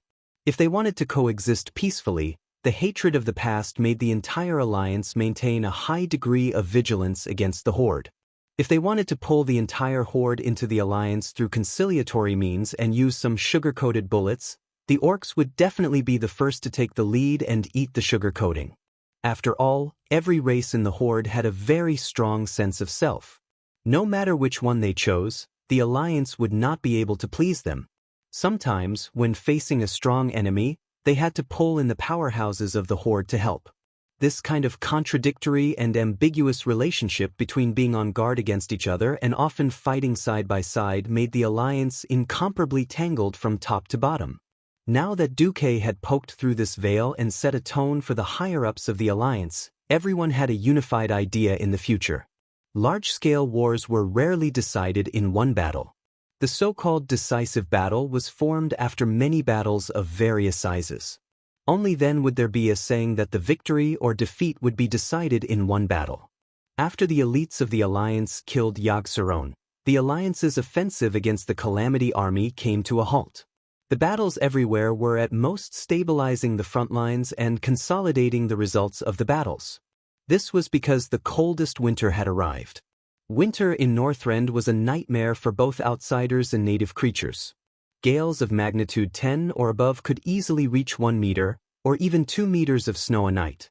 This was an extravagant hope for any army to advance. With such deep snow, not to mention the Alliance's soldiers and mechanized troops, even the idiotic undead soldiers would find it difficult to attack without the support of a high-tier lich. Generally speaking, a lich would need to use ice to seal the ground or the crypt spider demons to dig holes in the ground. Unfortunately, these methods were all broken by the Alliance. Digging holes was easy to detect, and a simple seismograph could do it. Ambushes in the snow were a bit difficult. In the previous few medium-scale battles, the Alliance's medium-sized camps were ambushed. In the worst case, the entire army was wiped out. More than 1,000 people died in battle and were all dragged away by the undead. Later on, Duque developed a land reconnaissance device that was based on the principle of sonar and used arcane energy waves as a substitute.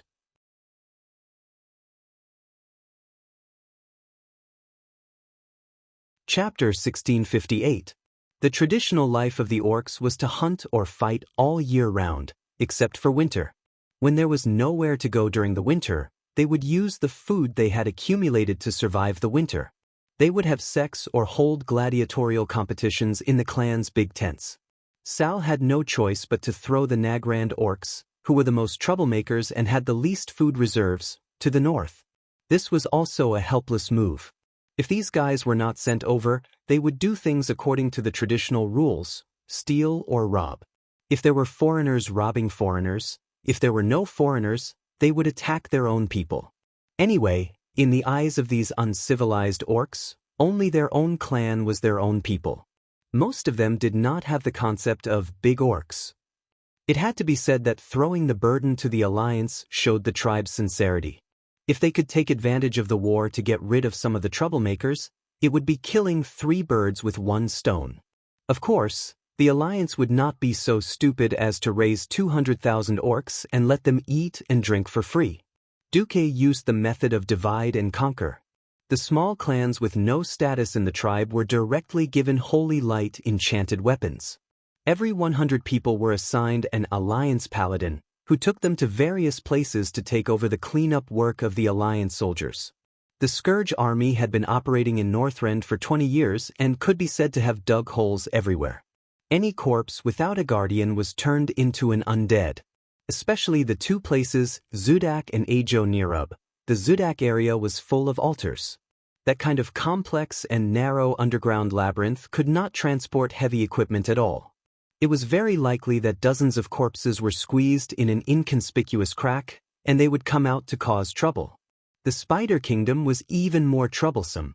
In the past, when the big spiders fought against the Scourge army, they would dig holes and escape if they could not fight. As a result, it was all a messy maze of small tunnels, and they could only rely on infantry. These could only be filled with human lives, or they had to use elites. After fighting for so many months, the Alliance soldiers were generally tired. Duque was even more reluctant to let the dwarves, who were originally good at tunnel warfare, be used as soldiers. This kind of close combat was the best place for the orcs to display their combat power. Of course, there were also large tribes that were more arrogant among the orcs, such as the Mocking Skull. They refused to enter the small pits to play games with Bonehead, and were only willing to participate in open battles. For such a person, Duque waved his hand and showed great respect for history. He created the Silver Arena, on the high ground between the Storm Cliff and the Ice Crown Glacier. This huge arena group was divided into the Candidate Arena, the Silver Warrior Arena, and the Championship Arena. There were so many arenas for the beastmen who boasted of their bravery to vent their excess energy. Duque was very considerate. He divided the arena's usage time into the beastmen's time, the Alliance's time, and the time where they could interact with each other. This allowed these fellows with excess energy to fight against each other, as well as unite against external threats, and bring glory to their race. Since it was an arena, there should be an audience, right? Without an audience, there would be no atmosphere. If you want to enter, you have to pay a ticket, right? Would you like some drinks and popcorn? It didn't matter if the Beastmen didn't have money. The Alliance would pay the Beastmen soldiers according to the standards of the Alliance soldiers. Of course, there were no other benefits. The Beastmen could take Arathar's coins to the canteen to buy extra food, and even save up to buy better equipment for themselves. It didn't matter if the Horde warriors didn't know how to make money other than fighting. They could bet on it. Well, the Alliance's largest official gambling dealer was the Marcus family. It didn't matter if they lost everything. The Beastmen could still work, such as sparring with the Alliance soldiers. They could treat it as training the Alliance recruits. There were also slightly dangerous jobs, such as cooperating with Mimiron to test the combat power of the mechanical gnomes. Anyway, these Beastmen had unknowingly become accustomed to the Alliance's economic system. Duque's approach was so dignified, so fair, and so open that Varrock Salyafar, as the commander of the 200,000 Beastmen, could not find any fault with it. Although he remembered Sal and Wajin's instructions to always keep an eye on Duque, he still sighed. Time passed, and it was New Year's Day, January 1st, year 26. The Beastmen had no concept of the new year, but the Alliance was different. A large group of soldiers who had crossed the ocean and had no choice but to spend the new year on another continent began to celebrate. In order to alleviate the soldiers' homesickness, Duque was kind enough to fully open the weave on this day. Hundreds of military camps of all sizes in Noscent were set up with magic communication devices, allowing the soldiers who had made outstanding contributions in the Northern Expedition to make a 5-minute long-distance video call with their families. This move directly raised Duque's already high reputation to a whole new level. No matter which camp they went to, they could hear soldiers shouting, "Long live Duke Marcus." The Alliance's civilization and cultural input was imperceptibly influencing these Beastmen who came from the wild world. After New Year's Day, the arena opened again. After a long time of preparation, the main event was finally in Cairo, which was commonly known as the Crusades Trial. Ever since the arena was built, the most powerful hunters of the Alliance and Horde did not fear the bitter cold. They captured some powerful beasts from all over Noscent and threw them into the arena for the warriors of the Alliance and Horde to challenge. Injuries were inevitable during the challenge, but deaths were rare. A group of priests of the Alliance were on standby at the side of the arena. As long as they didn't die on the spot, they would be able to pull their lives back. It was just that the most powerful beasts were left until now. Without Duke's permission, even if he had 10,000 guts, he wouldn't dare to let a monster of this level act recklessly. On this day, Duke, Jaina, Salyafar, and Gurus Hellscream were the leaders sitting in the special seats next to the Arena of Champions. They were Duke, Jaina, Salyafar, and Gurus Hellscream, who looked like everyone owed him tens of thousands of dollars. "Oh, Duque, does he have a grudge against you?" Jaina teased Duque through a magic message. "A grudge? Is he worthy?" Duque chuckled. "But he will be a very good chess piece. He's simple, irritable, and violent. Any chess player would like such a chess piece, even if it's the opponent's." Jaina's eyes twinkled, but she didn't say anything. On the other side, Gurus was even more annoyed. "Duke Marcus?" Gurus was originally going to call Duque that, but Varrock Salyafar snorted, "You have to add the word, cert, to show respect." Gurus was about to explode from anger. What was hateful was that he was only the chief of the Warsong clan, while Varrock represented Thrall here. He gritted his teeth indignantly, and even his fangs made cracking sounds before he squeezed out the word, "Your Excellency," from between his teeth. "Oh, what's the matter?" Duque acted as if he had just heard him. "Is there anything the Alliance can't say in front of the Horde warriors?"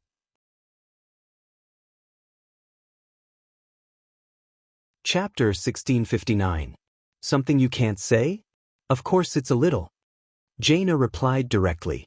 However, amidst her enchanting smile, her narrowed eyes were filled with mockery. "Do I have to tell you what I'm whispering to my lover?" With that, Jaina placed her hand, which was covered in a white glove, on the back of Duque's hand. She was clearly saying, "I'm showing off my love. Do you want some dog food?" Garush knew that he had been impulsive, but he did not regret it. His instincts as a warrior told him that the two were mocking him. He had always believed in his instincts. However, his actions were rather childish when it came to diplomacy. No, this could no longer be called diplomacy. This was a complete venting of anger. In the Northwind Tundra, the Warsong clan had suffered heavy losses from the betrayal of the Blue Dragon King, Malygos. Garush's performance as chief was mediocre. In the end, it was the former chief, Grom, who had already died, who came out to save the day. Garush could clearly feel that his subordinates' trust and evaluation of him had greatly decreased. The Warsong Beastman talked more about his father than him. Ever since that day, his temper had been like a powder keg, in a state where he would explode at the slightest provocation. Seeing him like this, Varrock felt a headache coming on. He stood up with a swoosh. "Garush, don't be unreasonable. Sit down."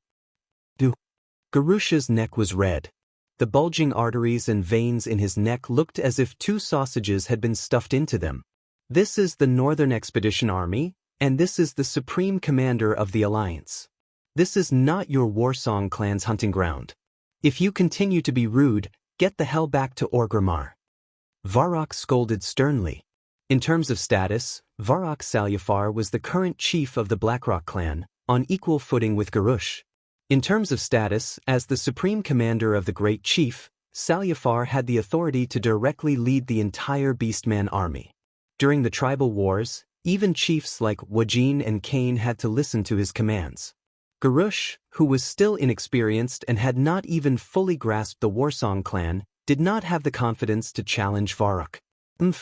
After letting out a disdainful snort, Garush finally crossed his arms and sat down forcefully.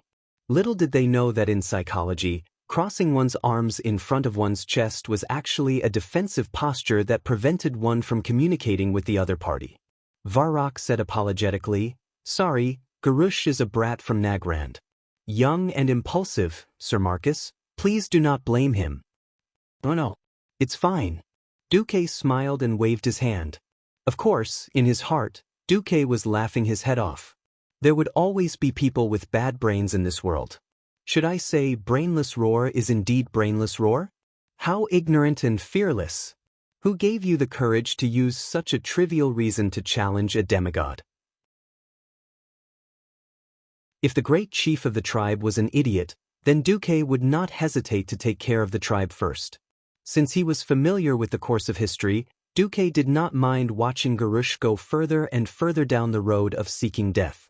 It was as interesting as watching a clown jumping around. On the other side, Jaina clapped her hands and a gnome wizard ran to the podium.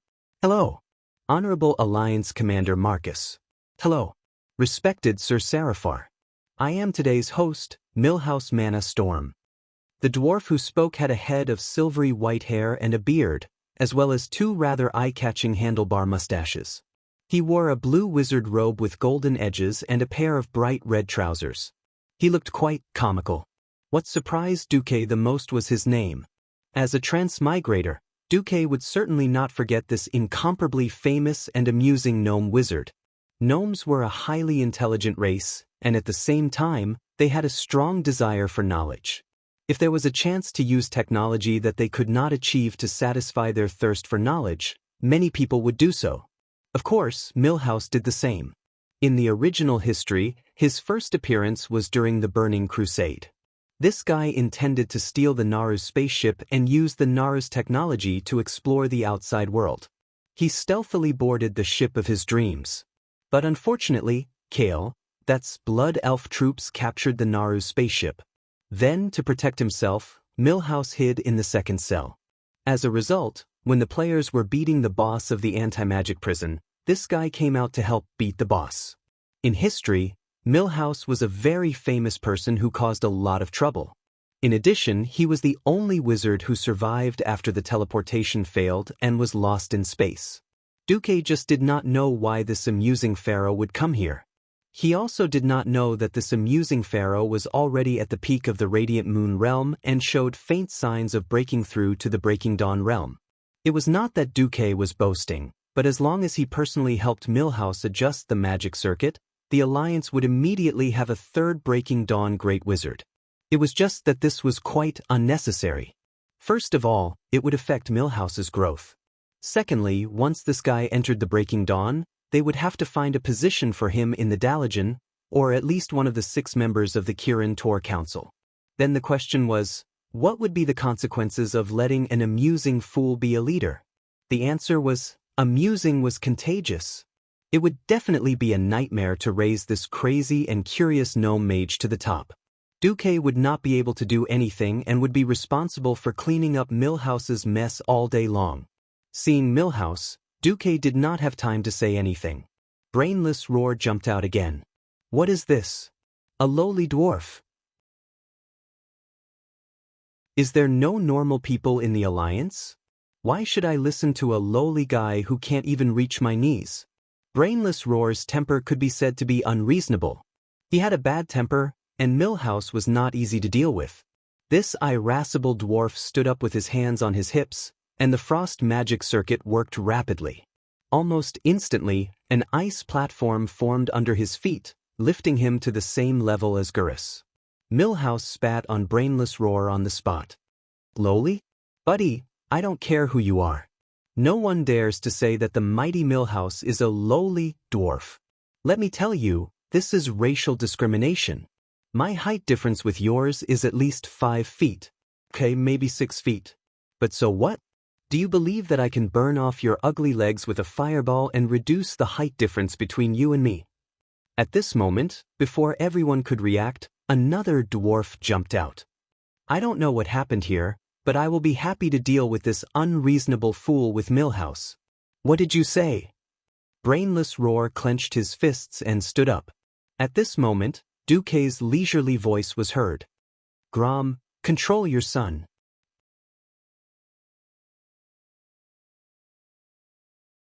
Chapter 1660. As soon as Duque's voice fell, a tall, burly, green-skinned figure suddenly traversed through the void and appeared from a portal that had suddenly opened. Elder and younger Salyafar, the tribal guards behind them, as well as the Warsong Beastmen deputies behind Garrush, all had rather interesting expressions on their faces. Younger Salyafar's face was red, as if he was constipated. He wanted to laugh, but was too embarrassed to do so. This made Garrush even more embarrassed and angry. Mortals always yearned for an existence that transcended the mortal world, because such an existence could do many things that they couldn't. Mortals didn't like having a high and mighty existence binding them, because that would make them feel like slaves. Unfortunately, Azeroth was a magical world. Even before the opening of the Dark Portal, it had already been a place where gods frequently showed their divinity. As early as the end of the first battle at the Dark Portal, the appearance of the first Death Knight meant that the line between life and death had become blurred. The tribe could still accept Death Knights and the Forsaken joining the tribe, so the appearance of Grom Hellscream, who was a heroic spirit, was actually not strange at all. However, the existence that he hated the most had summoned his most helpless father to teach him a lesson. There was no need to mention how aggrieved Garrush felt. At this moment, if he could, Garrush would definitely want to kill Duque and let Duque fall completely or something. He couldn't do it. This was the so-called despair. Elder Howl raised his world-famous blood howl and smashed it at his son in a deep voice. Garrush, go to the arena. Let me see how much you've grown after I died. Have you become a great warrior? And a chief who can truly lead the tribe? Garrush was really in a state of shock. His neck, his cheeks, and his forehead were all protruding veins. Under the watchful eyes of the crowd, he didn't even have a chance to object. In the tradition of the Beastmen, there was no need for a reason for the son to challenge the father, or for the father to teach the son a lesson. Since when could the son not listen to the father? Well, as long as you beat the father, that's enough. A battle between blood relatives was never a one-off deal. It could be repeated at any time. In any case, whoever won would have the final say. Before you become the victor, all the injustice and grievances you have, hold it in. Whatever orders the victors give you, you must obey them. Otherwise, you can die. If he really died, he would be spurned by all the other beastmen. That's right, having a bigger fist was the hard truth. The barbaric traditional orcs believed in this to their very bones. Garush had once defeated Grom, but he was like a candle in the wind, a Grom who had lost an arm and was about to die of old age. Thus, even if he took over the position of chief of the Warsong tribe from Grom, he would still be questioned. Being scolded as a tiger father and a dog son was the tragedy of almost all the second-generation heroes. No one would call you by your name. Instead, they would call you the son of so-and-so. They wouldn't even want to remember your name. Oh, you're the son of Grom Hellscream? This was the Horde version. Oh, you're Roar. This was the Alliance's version. Everyone would only remember how awesome and powerful Grom was. Before Garush surpassed his father, this situation would not change at all. Even if Garush surpassed Roar, as long as it wasn't by a huge margin, he would only be judged as dragons beget dragons, and phoenixes beget phoenixes. But was it so easy to surpass Roar's achievements? In this life, Roar killed an adult Goron by himself at the age of 14, making his name known throughout the Warsong tribe. When he was in his 20s, he participated in the war against the Draenei and was the vanguard in the attack on Shotrath City. After that, he participated in the first and second battle of the Dark Portal, suppressing Big Sister Windrunner and Second Sister Windrunner. At that time, he was the strongest in the Alliance, Anduin Lothar and other top experts in the Alliance. After that, when he was a slave in the Blackrock tribe and Thrall's prison camp, he led the Warsong tribe to fight against the humans in the forests and mountains of Lordaeron, never yielding. When Thrall escaped from Goldenhold Castle, he fought side by side with Thrall and Orgrim against the Lich King Arthas. Not long after, the orcs went west to Kalimdor, and Roar killed the Burning Legion's high-tier Void Lord Manoroth in Grey Valley. In the Battle of Mount Hyjal, they worked together to kill many Void Lords and were the main force in killing Archimonde. After that, it was the crusade against the Flame Demon King Ragnaros, the Black Dragon Prince Nefarian, and the ancient god Sea, Thun. Roar had fought for his entire life, and every battle was filled with a strong sense of legend. He had never lost, and at most, it was a draw.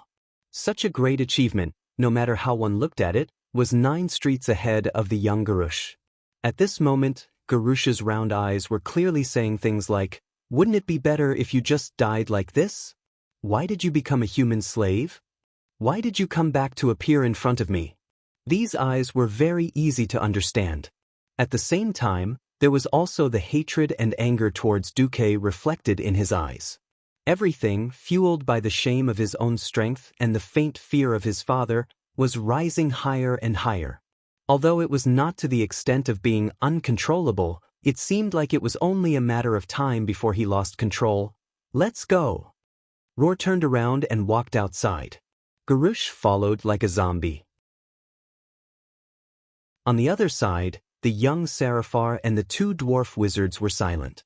Admittedly, if it had just been opened, it would definitely have been a blow to the slightly fragile relationship between the Alliance and the Horde. If someone with ulterior motives instigated or spread the news, it would undoubtedly destroy the relationship between the Alliance and the Horde. Only Garush would suffer. Was it really okay to do this? In this regard, King Seraphar's reaction was silence. Because among the younger generation of the Horde, Thrall valued his son Dranos the most. Both young Seraphar and Garush were excellent warriors. Although they both had the rashness of young orcs, young Seraphar had a better view of the overall situation. Young Seraphar would definitely take over as the chief of the Blackrock tribe in the future. But which father did not want his son to be more successful? As an old acquaintance of Grom, King Seraphar of course knew how terrifying Roar was at his peak. The title of the Horde's #1 warrior was not just for show. The scene of him teaching his son a lesson could not be any more beautiful. Even though he could vaguely feel that Duque was targeting Garush, King Seraphar still made such a choice. After Duque suppressed the 2 dwarves' violent emotions, King Seraphar said, "Then, can we start today's competition?" Milhouse bowed slowly. Sorry, I was too impulsive just now. Now, please allow me to introduce today's competition, the champion teams from the Alliance and the Horde.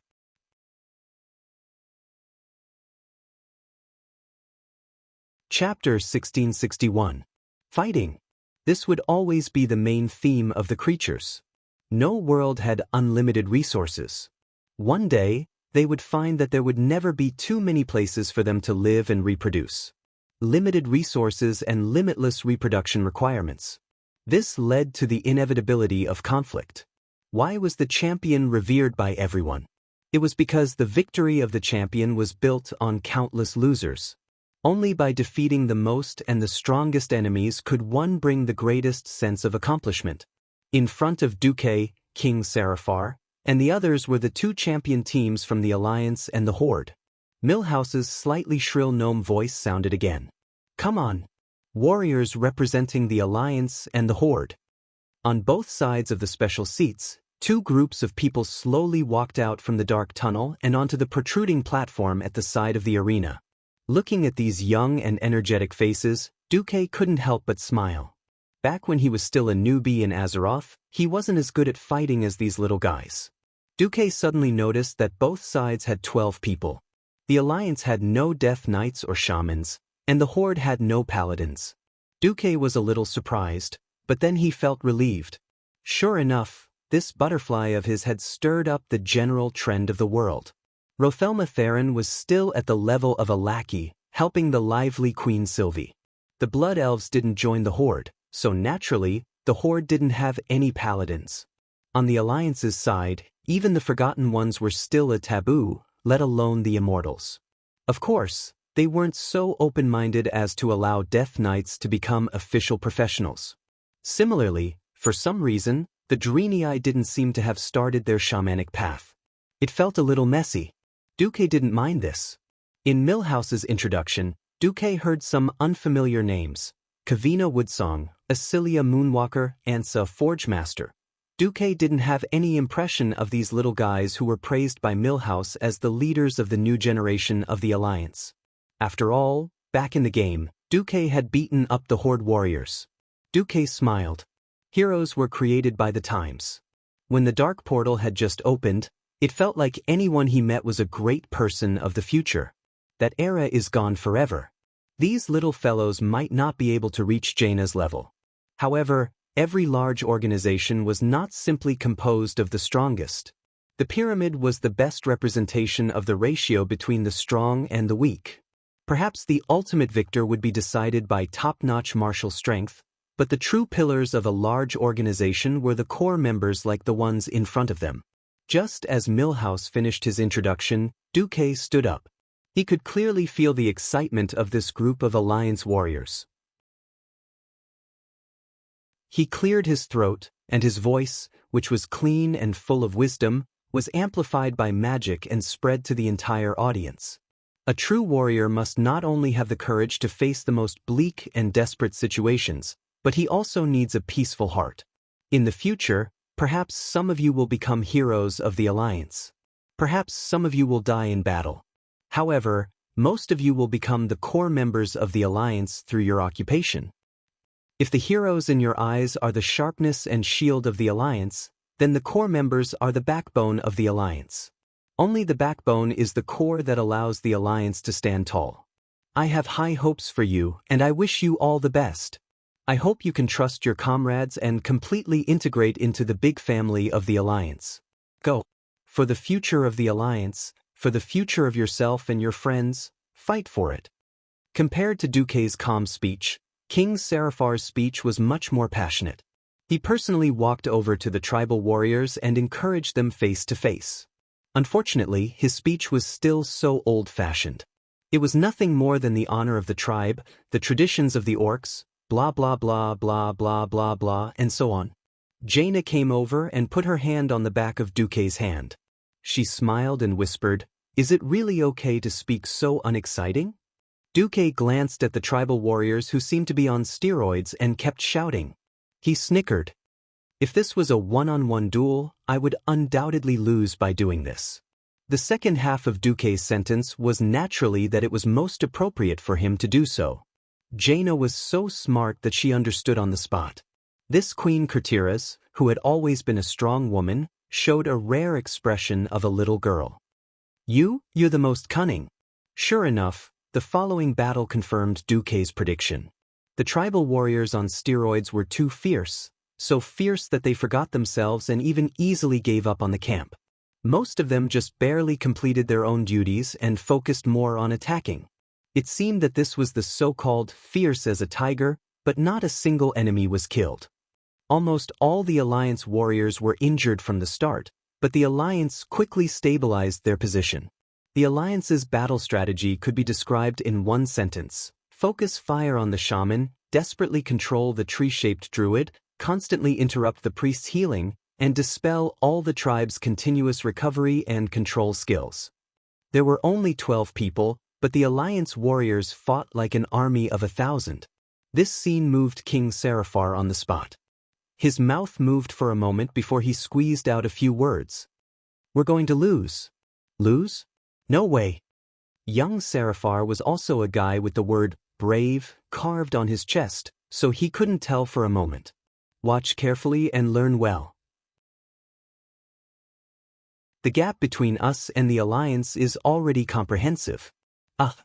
Although surprised, young Seraphar still followed his father's words and opened his eyes wide, trying to imprint this scene into his mind. Sure enough, after a few rounds, the tribe's recovery shaman was the first to fall under the concentrated firepower. The shaman's weakness of lacking life-saving skills was exposed at this moment. Then, as if there was a chain of explosions, under the rapid transfer of firepower and concentrated attacks of the Alliance warriors, the tribe's healers fell one by one. Like dominoes falling, the 12-man team of the tribe was wiped out in the next 10 seconds, all of them beaten to the ground. "We won." The Alliance warrior, Sagakol, was the first to raise the weapon in his hand, showing off his victory to Duque, to the Alliance leaders, and to the audience of over 10,000. "We won." The 11 Alliance warriors cheered in unison. "Long live the Alliance." More than 6,000 Alliance people burst into cheers like a tsunami. On the contrary, the tribe's side was silent. As the host of the ceremony, Milhouse immediately announced proudly, "All right, the team of warriors who will accept the Crusade's trial has been decided. They are the Alliance warriors."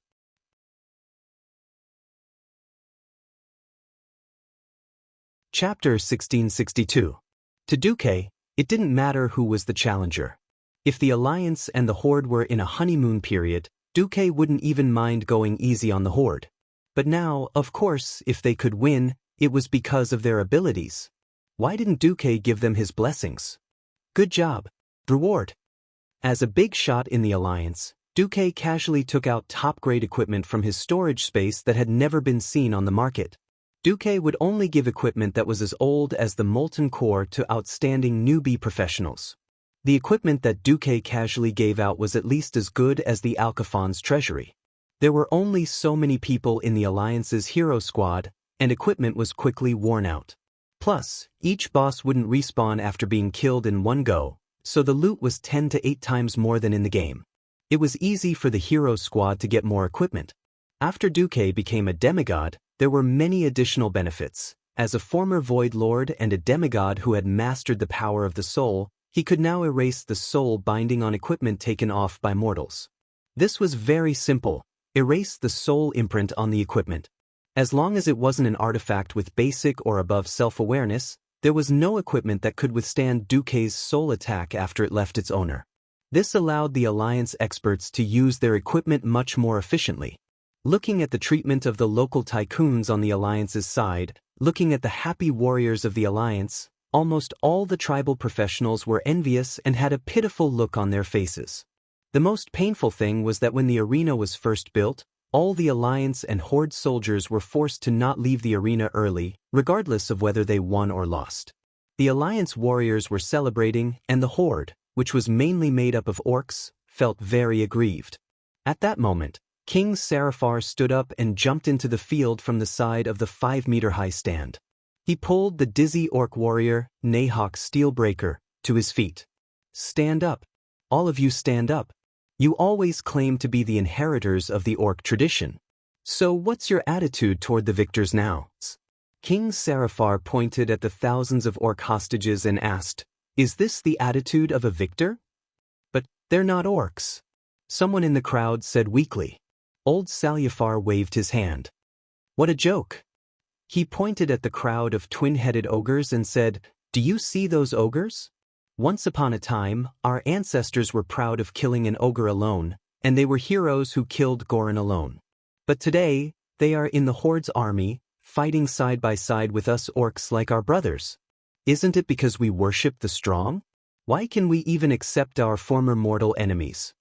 King Salyafar turned around and pointed at the Alliance warriors who were looking at the orcs. "Since you call yourselves brave orcs, then tell me, did these warriors cheat in the battle just now?" The thousands of orcs fell silent. The king suddenly roared like a drum, "Orcs? Answer me right now."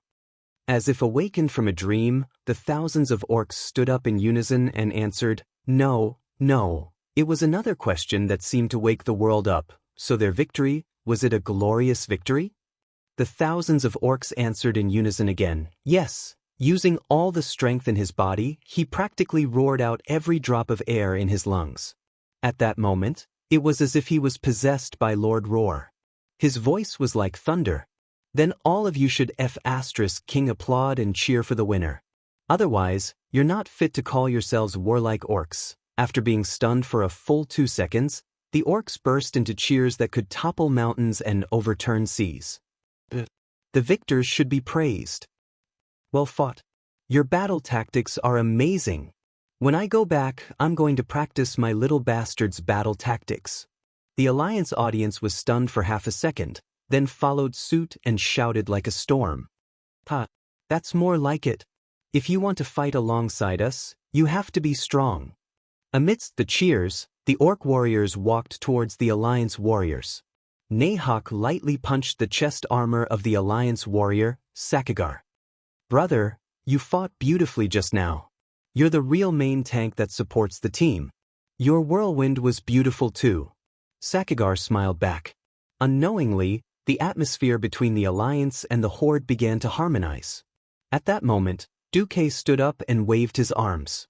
His voice, which contained faint divine power, spread in all directions.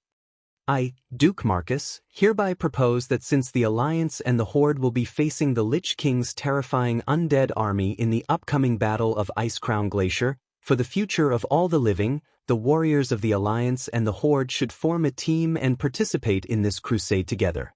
Bark, what do you think?" Of course, King Salyafar agreed. "Great. That's what an ally should do." Duque waved his hand, and dozens of noble purple objects flew towards the Horde warriors under the support of a strange small tornado. "This is..." The orc warrior Nahok was a little stunned. Duque's voice rang out again. "The winner should enjoy cheers, praises, and the best prize. But the one who put in the effort, blood, and sweat should also be praised. This is a slightly lower level prize. Let's take it as the prize for the runner-up. If one wanted to form a team, if half the team's equipment was more than one level lower, it would be impossible to carry them. If the loser was given the same prize as the winner, then the wine of victory would be bitter." Duque's move not only satisfied the winner's heart of glory, but also made it so that the loser would not be left with nothing. The gap was too big to form a team. Even Varrock could not help but clap his hands in praise. "Beautiful!" Milhouse's shrill voice rang out again. "Well then, warriors of the Alliance and the Horde, please enter the arena together and face the greatest terrifying creature from No Scent." Almost at the same time, a roar that seemed to have come from the primordial wilderness resounded throughout the entire arena. Roar! At the same time, the huge iron gate in the south opened, and a huge horse-like creature that had broken free from its shackles charged out. At first glance, he looked like an oversized centaur. If one looked carefully, they would find that he was more than 4 stories tall, with ash-black fur and brown skin. There were 2 huge tusks on his cheeks that looked like curved ivory tusks. That's right. He is the dangerous creature from the Arctic, the Mammoth Man, Gamak the Impaler.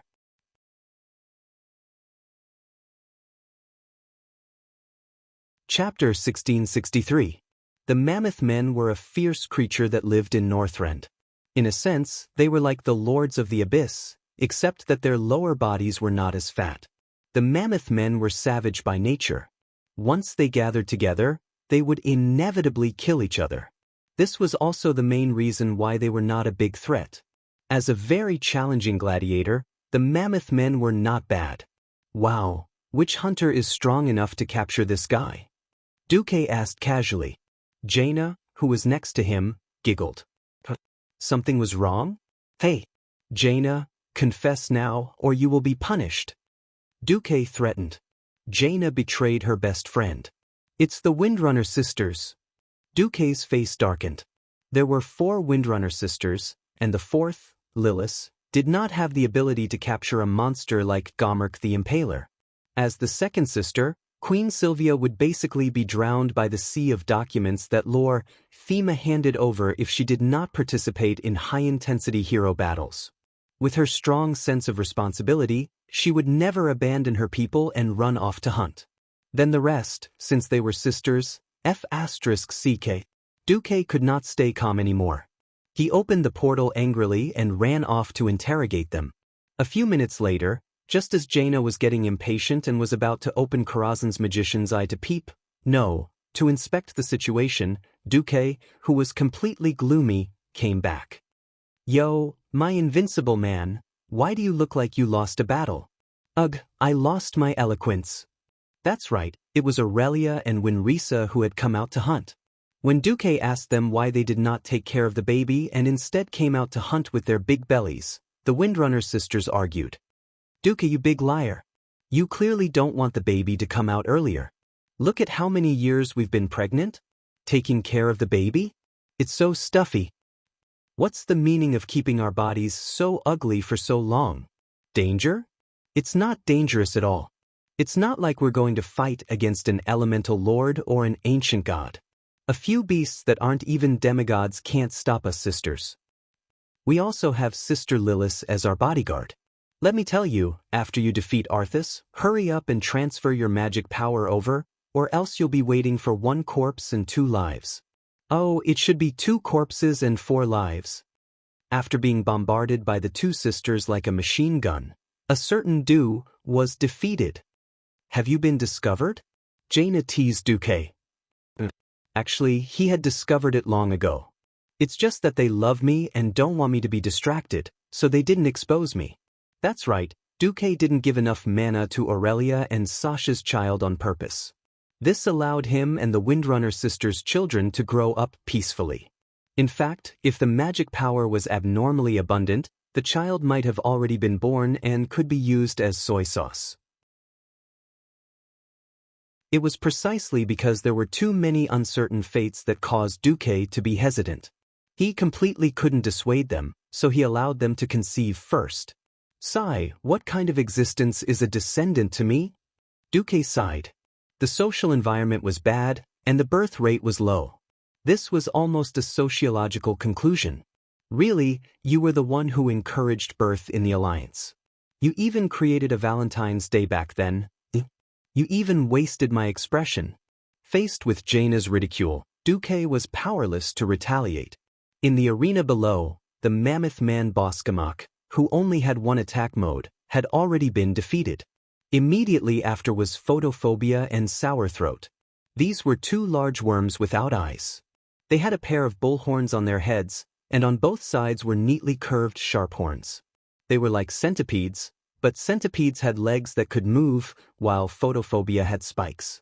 Their backs were full of porcupines. Simply put, one was a fire worm, while the other was a poisonous worm. Their appearance caused quite a bit of chaos among the allied warriors, but it was only to the extent of creating chaos. After killing the 2 worms, the 3rd giant monster, Ice Roar, appeared.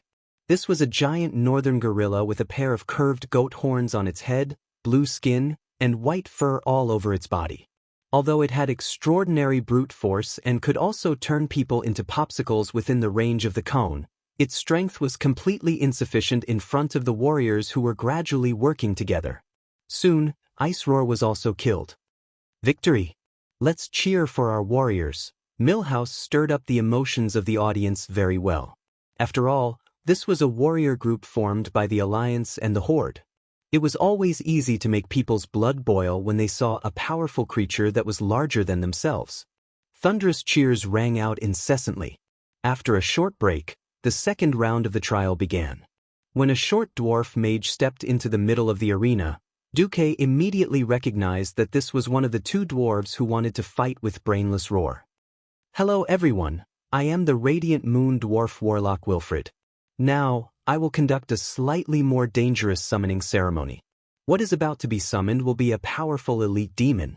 I cannot be sure how ferocious this demon will be. Everyone, please be careful." Wilfred's words caused the members of the warrior group to break out in cold sweat and clench the weapons in their hands. Only Duque, who was sitting on the high platform, revealed a thought-provoking expression. "What's wrong?" Jaina asked. "Nothing, I just thought of something." In the original space and time, this next battle would be the product of an accident. Wilfred intended to summon an ordinary demon to fight against the players, but he accidentally summoned King Galaxus, the mid-tier void lord of the Eridar race, and was killed by his own summon creature. At that time, the player's mission was to subdue this demon leader who had intruded. However, in this life, Duque chuckled. Duque really wanted to see, with him here, which demon lord would dare to touch the tigers, but when the three leaders of the Burning Legion were temporarily dead, Dumuk even secretly hid all of his energy waves, hiding his divine body in the void crack, leaving only a mirror image of truth that was exactly the same as his real body. Under Wilfred's spell, 6 red demonic claws appeared out of thin air. At first, they were hexagonal and tore open a hexagonal portal that looked like a Coke bottle. It was narrow at the top and wide in the middle. The portal used for summoning was huge. The foul stench of evil energy that came from the portal could be felt from 10 miles away. However, 10 seconds passed, 1 minute passed, and not a single ghost came out.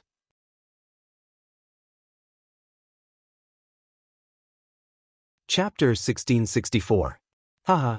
My dear master, a superior demon may be arrogant, but it depends on who he's talking to. Planet Azeroth has become a taboo topic among the Void Lords. Unless it's safe, anyone with a brain won't be stupid enough to come here. Duque felt a slight pain in his balls when he heard the seductive voice in his soul connection. A second female voice sounded from the soul link. Although the style was similar, this voice had a more imperial air. "My master, the weave you've set up in this area is too high level. Any high-ranked demon would be able to sense such a surging mana reaction. Who doesn't know that the one who killed the 3 leaders of the Burning Legion is the demigod of the weave, Duke Marcus?" That's right, the one speaking to Duque was naturally the 2 high-ranking female demon sisters who had betrayed the Burning Legion, the Eridar twins. The high-ranking warlock Aless was still hiding in the tribe, while Queen Saloras had been assigned the task of guarding against the plague by Duque. She had secretly followed Duque to Northrend and hid near the arena. On the scene, a funny scene happened. It seemed that the Burning Legion's morale would be weakened if they didn't send some cannon fodder after such a large portal. So, the Legion sent a demon. It was a rather large Doombringer. It looked majestic and imposing. As soon as it appeared, it gave the allied warriors a show of strength. It directly threw a group shadow arrow. The point was that this guy was kicked here. Under the scan of Duque's system elf, he could clearly see that King Galaxus' left leg had kicked the Doomguard Gazurikas, but on the other hand, Mr. Gazurika was AF * King Rare Elite. He wasn't even a Void Lord. He was a complete tragedy. The portal closed, and Duque wasn't interested in taking another look. If the allied warriors couldn't even deal with this guy, then Duque would definitely punish them by making them swim in a cesspit.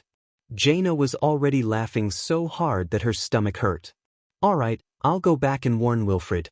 If it weren't for us, he would have been killed by his own summoned creature." "Yes," Duque replied casually before asking Salolas in his soul, "How's the situation on your side?" Master's intelligence is indeed impressive. That guy just came ashore from the south side of the Dragonbone Waste. He's using the tribe's dock, and his team has more than 100 barrels of unknown substances. Duque ordered, "Continue to monitor them, and see if there are any places along the way that are suitable to make a move." Saloras was rather surprised. "Aren't you going to catch a big fish? For example, the Sun King?" Duque's voice turned cold. Remember your identities. I only need you to do things and report to me. Everything else is superfluous. Almost at the same time, two waves of soul punishment traveled through the void and reached the Eridar twins. On two different continents, Gemini simultaneously curled up into a ball like a shrimp in pain. Master, spare me. We've overstepped our boundaries. Duque would not be nice to these demon sisters who were good at currying favor. The Gemini were not the kind of people who would open a dye shop just because he showed them some respect. They would constantly take the opportunity to test Duque's reaction and, bottom line, walking the line between profit and taboo. Perhaps under the pressure of the Burning Legion, they would not really want to rebel, but they had been doing this for at least 20,000 years. This kind of habit had long been ingrained in their bones and souls. If he did not teach them a lesson, they would take over at any moment. As Duque dealt with the Eridar twins, the battle below had already ended without any suspense. This is the so-called Crusade trial? Isn't it too light? Are there no more exciting opponents? Below, the orc warrior Nahok spread his arms and let out a heroic voice. When the nearby audience heard this, they also joined in the uproar. After all, a seemingly mediocre demon would not be able to excite the audience. Wilfred was dumbfounded. He did not know that he had already walked through the gates of hell. I'm working according to Milhouse's ideas. Why are you booing me? The silly Pharaoh Milhouse also looked a little embarrassed. He ran over to Duque and asked, "This? Lord Commander, should I get someone to summon a stronger demon?" Beside him, Jaina chuckled. It would be fine if he was not here. He is the man who killed Archimonde and Jidden with his own hands. The demons would have to be out of their minds to send a lord over. Only then did the two dwarves look like they had a sudden realization. Beside them, Varrock was stunned and then immediately smiled bitterly. A hero to oneself, an enemy to the enemy. Duque could be considered to have a different kind of fierce reputation. Next wave, Duque ordered. Milhouse's voice quickly echoed in the arena. Next, the third wave of the test is coming. This time, it is a real test. Not only combat power, but also the ability to make decisions on the spot. This pair of strange evil spirits easily killed 3 high-level holy knights and annihilated an entire platoon of soldiers. In the end, one of the great 5 silver sages, Gavin Rad, and the chief Drenii holy knight, Murad, worked together to capture them. They represent the strange power of the Lich King. They represent the extreme of evil, warriors of the allied army. Are you ready to face the unknown challenge? It had to be said that this silly dwarf was quite provocative when it came to speeches. Of course, this was on the premise that his sharp voice could easily cause people to lose their composure. The Alliance warrior, Sakajar, and the Horde warrior, Nahok, both shouted in unison. The two lightly knocked their weapons against each other, indicating that the two had long since put aside their previous enmity. At least in this trial, they were prepared to cooperate sincerely. Just as Milhouse was about to announce the start of the battle, Duque suddenly said, "Milhouse, you go down and join the battle too." Duque's order was amplified by magic. Naturally, everyone was surprised. Even the master of ceremonies wanted to participate. What was going on? "Sir Commander, isn't this trial meant to test the new powerhouses? I'm just a dwarf with a better tongue." With that, Milhouse even showed off his Morning Star wizard badge. Duque did not say anything. He did not know what this silly dwarf was planning, but this did not stop him from casting a spell. Magician's Foot. To put it bluntly, this small spell is just a trick similar to the magician's hand. It gathers arcane energy in midair and forms the shape of a large foot. Milhouse let out a strange cry and immediately used Flash, trying to escape the attack range of this foot.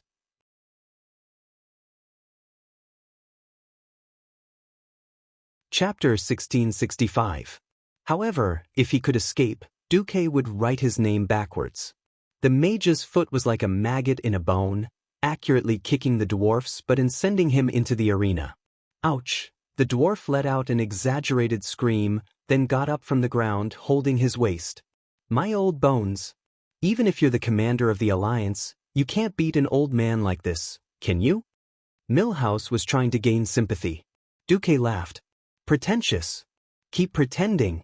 I really can't see that you're deliberately suppressing your strength to avoid being given a real position in the Alliance and being trapped in the military so that you can't take risks? Even your white beard is dyed. Get out of here, or I'll teach you a lesson. Duque exposed Milhouse's secret. No matter how thick-skinned the silly dwarf was, he could not help but blush. Avoiding military service could be a big or small matter. With the current shortage of mages, in principle, all Dalajan mages held positions in the military. Once war broke out, they would be conscripted to the front lines according to the priority of their positions. Generally speaking, other than the Dalajan administrators, specialized magic researchers, and the professors and lecturers of the magic academies, no one was an exception. Radiant Moon mages were not cabbages. Even now, the personal guards of many kings or leaders were only at the Radiant Moon level. A Radiant Moon pharaoh like Milhouse would at least be a brigadier general in the Alliance military. Now, this weird midget had a bitter look on his face. His expression was no different from that of a wronged wife. Unfortunately, after everyone knew that this guy was hiding his strength, no one pitied him. On the big magic screen, everyone saw his funny look and burst into laughter. It had to be said that this dwarf had some ideas.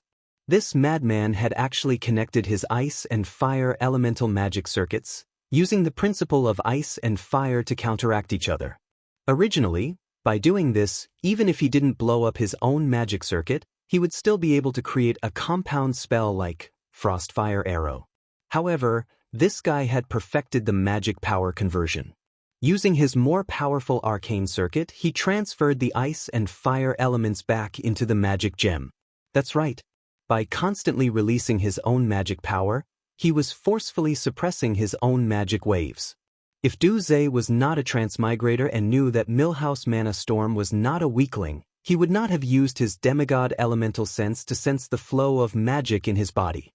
Otherwise, he would have been fooled and thought that this dwarf was just a sky mage. The funny thing was that this guy didn't give up and continued to hide.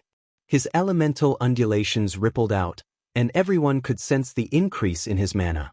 However, it was only at the peak of the Morning Star realm.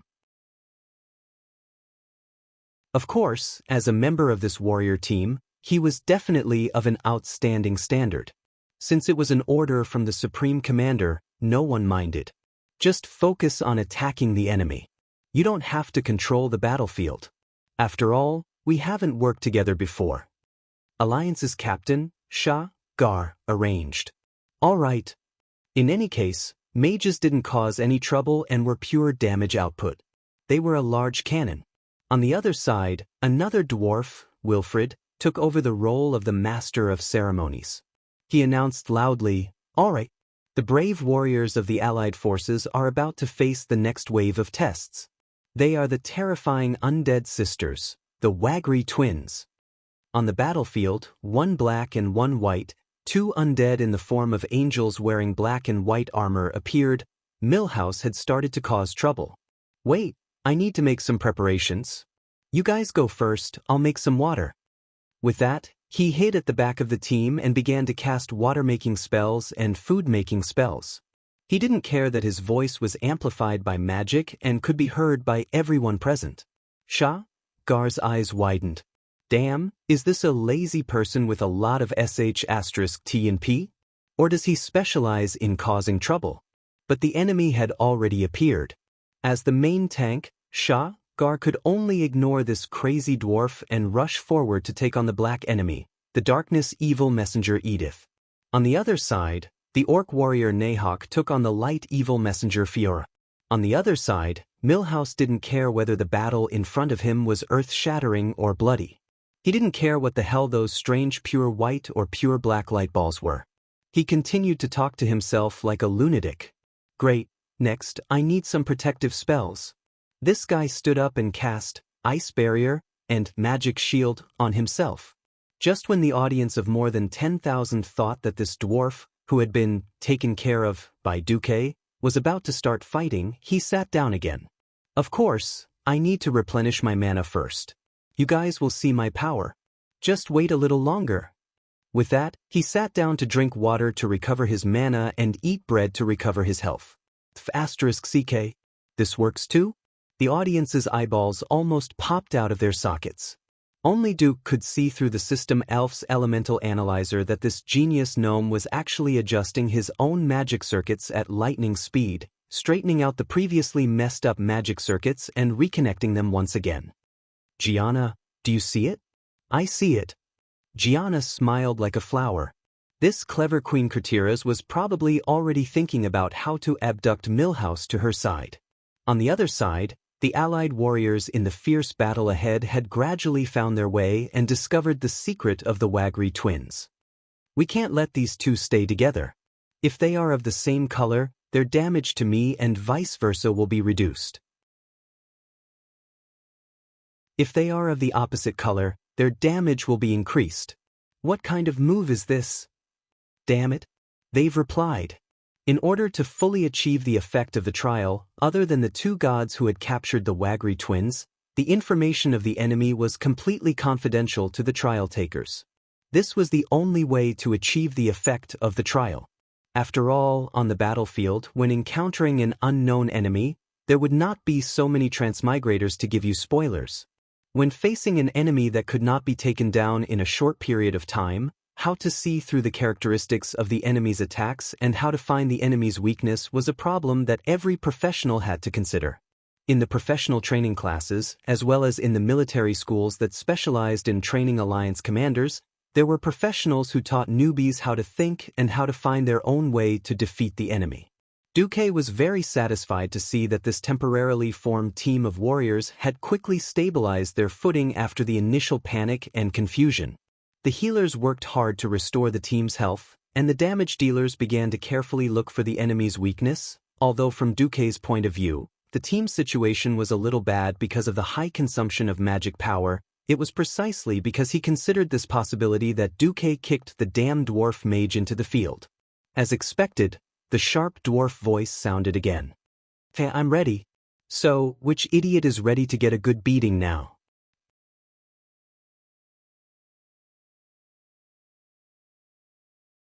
Chapter 1666. The dwarf was irascible. Those who provoked Pharaoh would be in danger. According to the needs of the plot, only important characters would have their own background music.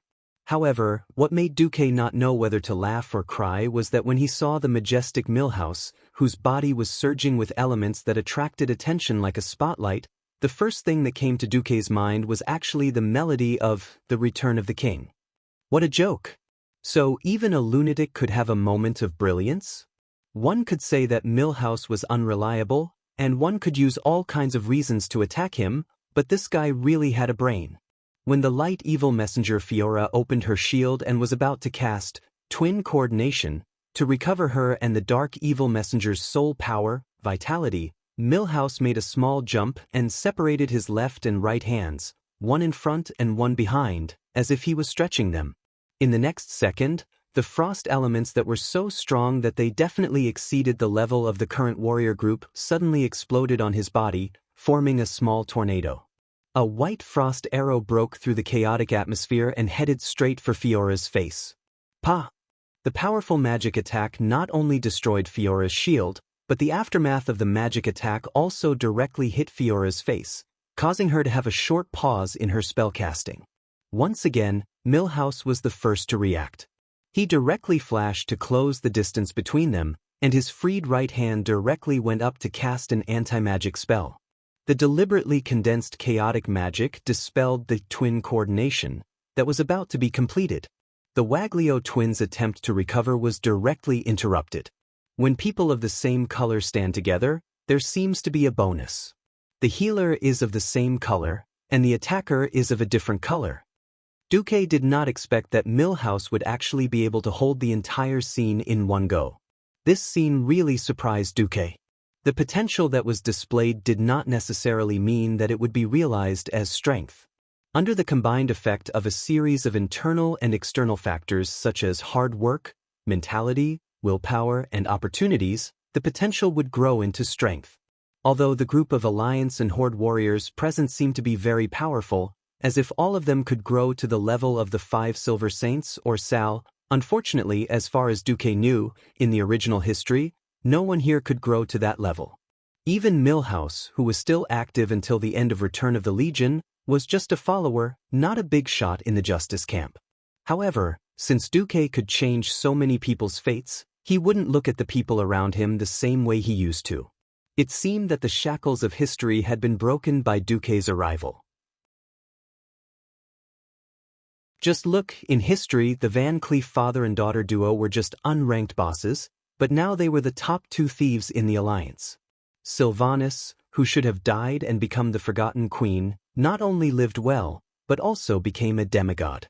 Onyxia, Vashch, and the other villains who should have left the scene had all become Duque's subordinates.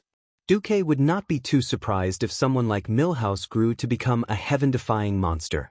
He was a demigod and the highest commander of the Alliance. Sitting in this position, he naturally had to act like a high-ranking person.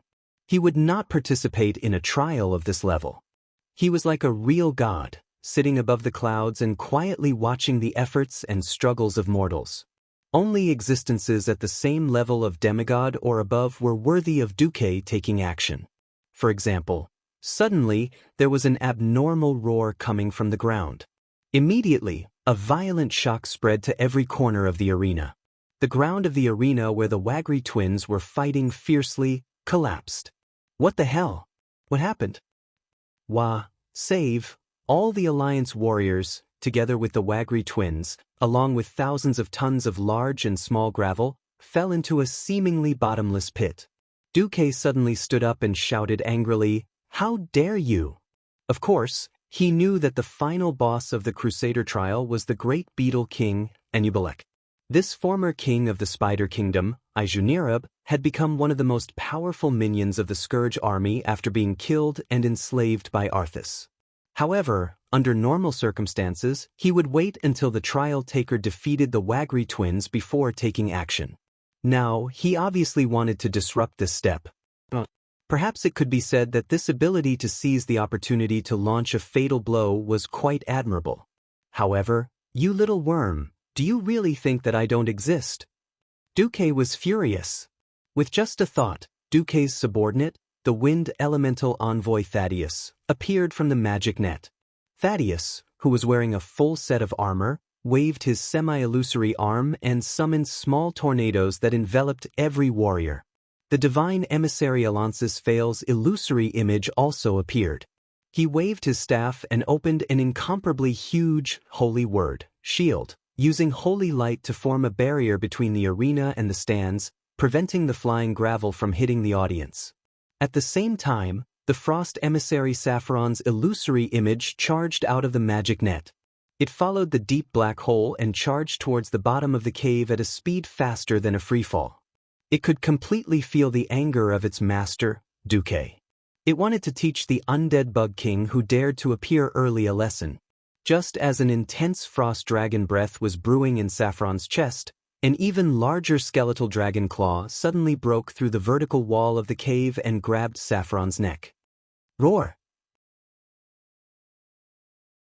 Saffron struggled instinctively, but a huge skeletal dragon head that was at least twice its size leapt out of the deep black hole and bit its vitals. Saffron immediately let out a mournful cry, and then its body started to dissipate. Saffron was already dead. In essence, it was a spectral dragon, but because it had elementalized, it had gained a physical body. Ordinary physical attacks could not hurt it at all. However, at this moment, everyone in the magic net, including Duque, could feel the pain in Saffron's soul. Not only was this mysterious opponent stronger than Saffron, he had even managed to injure it on a spiritual level. The part of the magic net system that Saffron was in charge of almost went out of control, forcing the demon emperor Vec, Lor and Khadgar, the manager of the magic net, to rush to the rescue. Who is it? This time, even Duque's expression changed. Supported by a gust of wind, Duque hovered above the huge hole and looked down. He saw a dragon head that emitted a blue glow. It had dull scales and withered dragon skin that seemed to be stuck to its bones, as well as a pair of eyes that were filled with the light of the netherworld. Duque's pupils constricted to the size of a pin. His facial muscles twitched, and his voice was bone-chilling. Amidst the chattering of his teeth, Duque finally said the opponent's name, Go. See.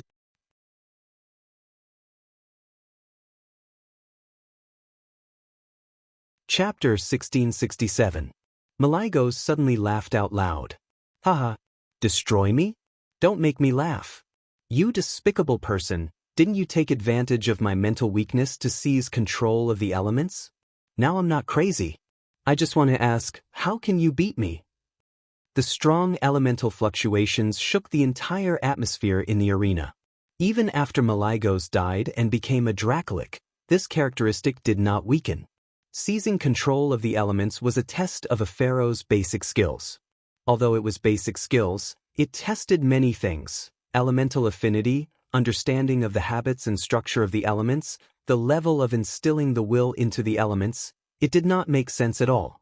Logically speaking, if one wanted to attack the Wormrus Temple or launch a surprise attack elsewhere, one should have gathered all the superior forces. For a demigod like Duque, who had powerful teleportation abilities, the feint meant almost nothing.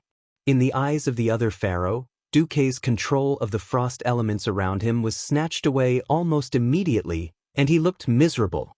Huh? What are they doing? Humiliating? Perhaps. But as long as I destroy you, I will regain my dignity.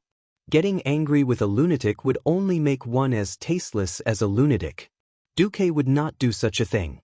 Unknowingly, the huge pit in the arena actually showed signs of being sealed up again.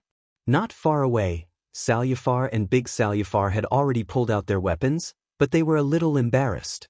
Although Maligos, who was now a Dracolic, was below the hole along the edge of the arena, they only had one chance to jump down. If they missed it, they would fall into the bottomless hole below. Duque scolded, "Thief? A dragon aspect who betrayed the Pantheon, abandoned his duty, and threw himself into the arms of the undead, and you have the nerve to say that the Titan rune is his? Stop making me laugh, okay?" Whether it was in the original history or in the game, Arthas was just a nest, hiding in the ice-crowned fortress and waiting to be overthrown. The cold wind that seemed to blow forever stopped, and in its place was a turbulent flow of elements that seemed to be in a somewhat violent state. Right now, the situation of king against king and general against general could only be considered as restraining each other. Alexstrasza, Maligos has become a Dracolic. He's here with me. Duque narrowed his eyes and secretly sent a magic message to the crowd to evacuate the arena. Put, put, put, put. The huge icicles were continuously shattered, and then turned into ice shards, accumulating at the entrance of the pit. The physiological structure of the human body was not naturally formed for magic. However, Maligos gave Duque this feeling. It was as if every cell in his body, as well as his soul, could be filled with elements and cause the elements to resonate. The question was, what was Arthas trying to do? Duque was too lazy to continue. He spread his hands and said, "Sigh. Arguing with a psychopath, I only did it because I suddenly had a brain cramp. All right, Maligos, since you dare to appear in front of me as an undead, are you ready to be destroyed by me forever? You didn't expect it to be me, did you? Despicable thief." Duke Marcus. In the huge pit, Maligos raised his head high and stared at Duque in the air with eyes that were like hellfire. Like a spider web, the veins of the magic net crisscrossed in the air behind Duque.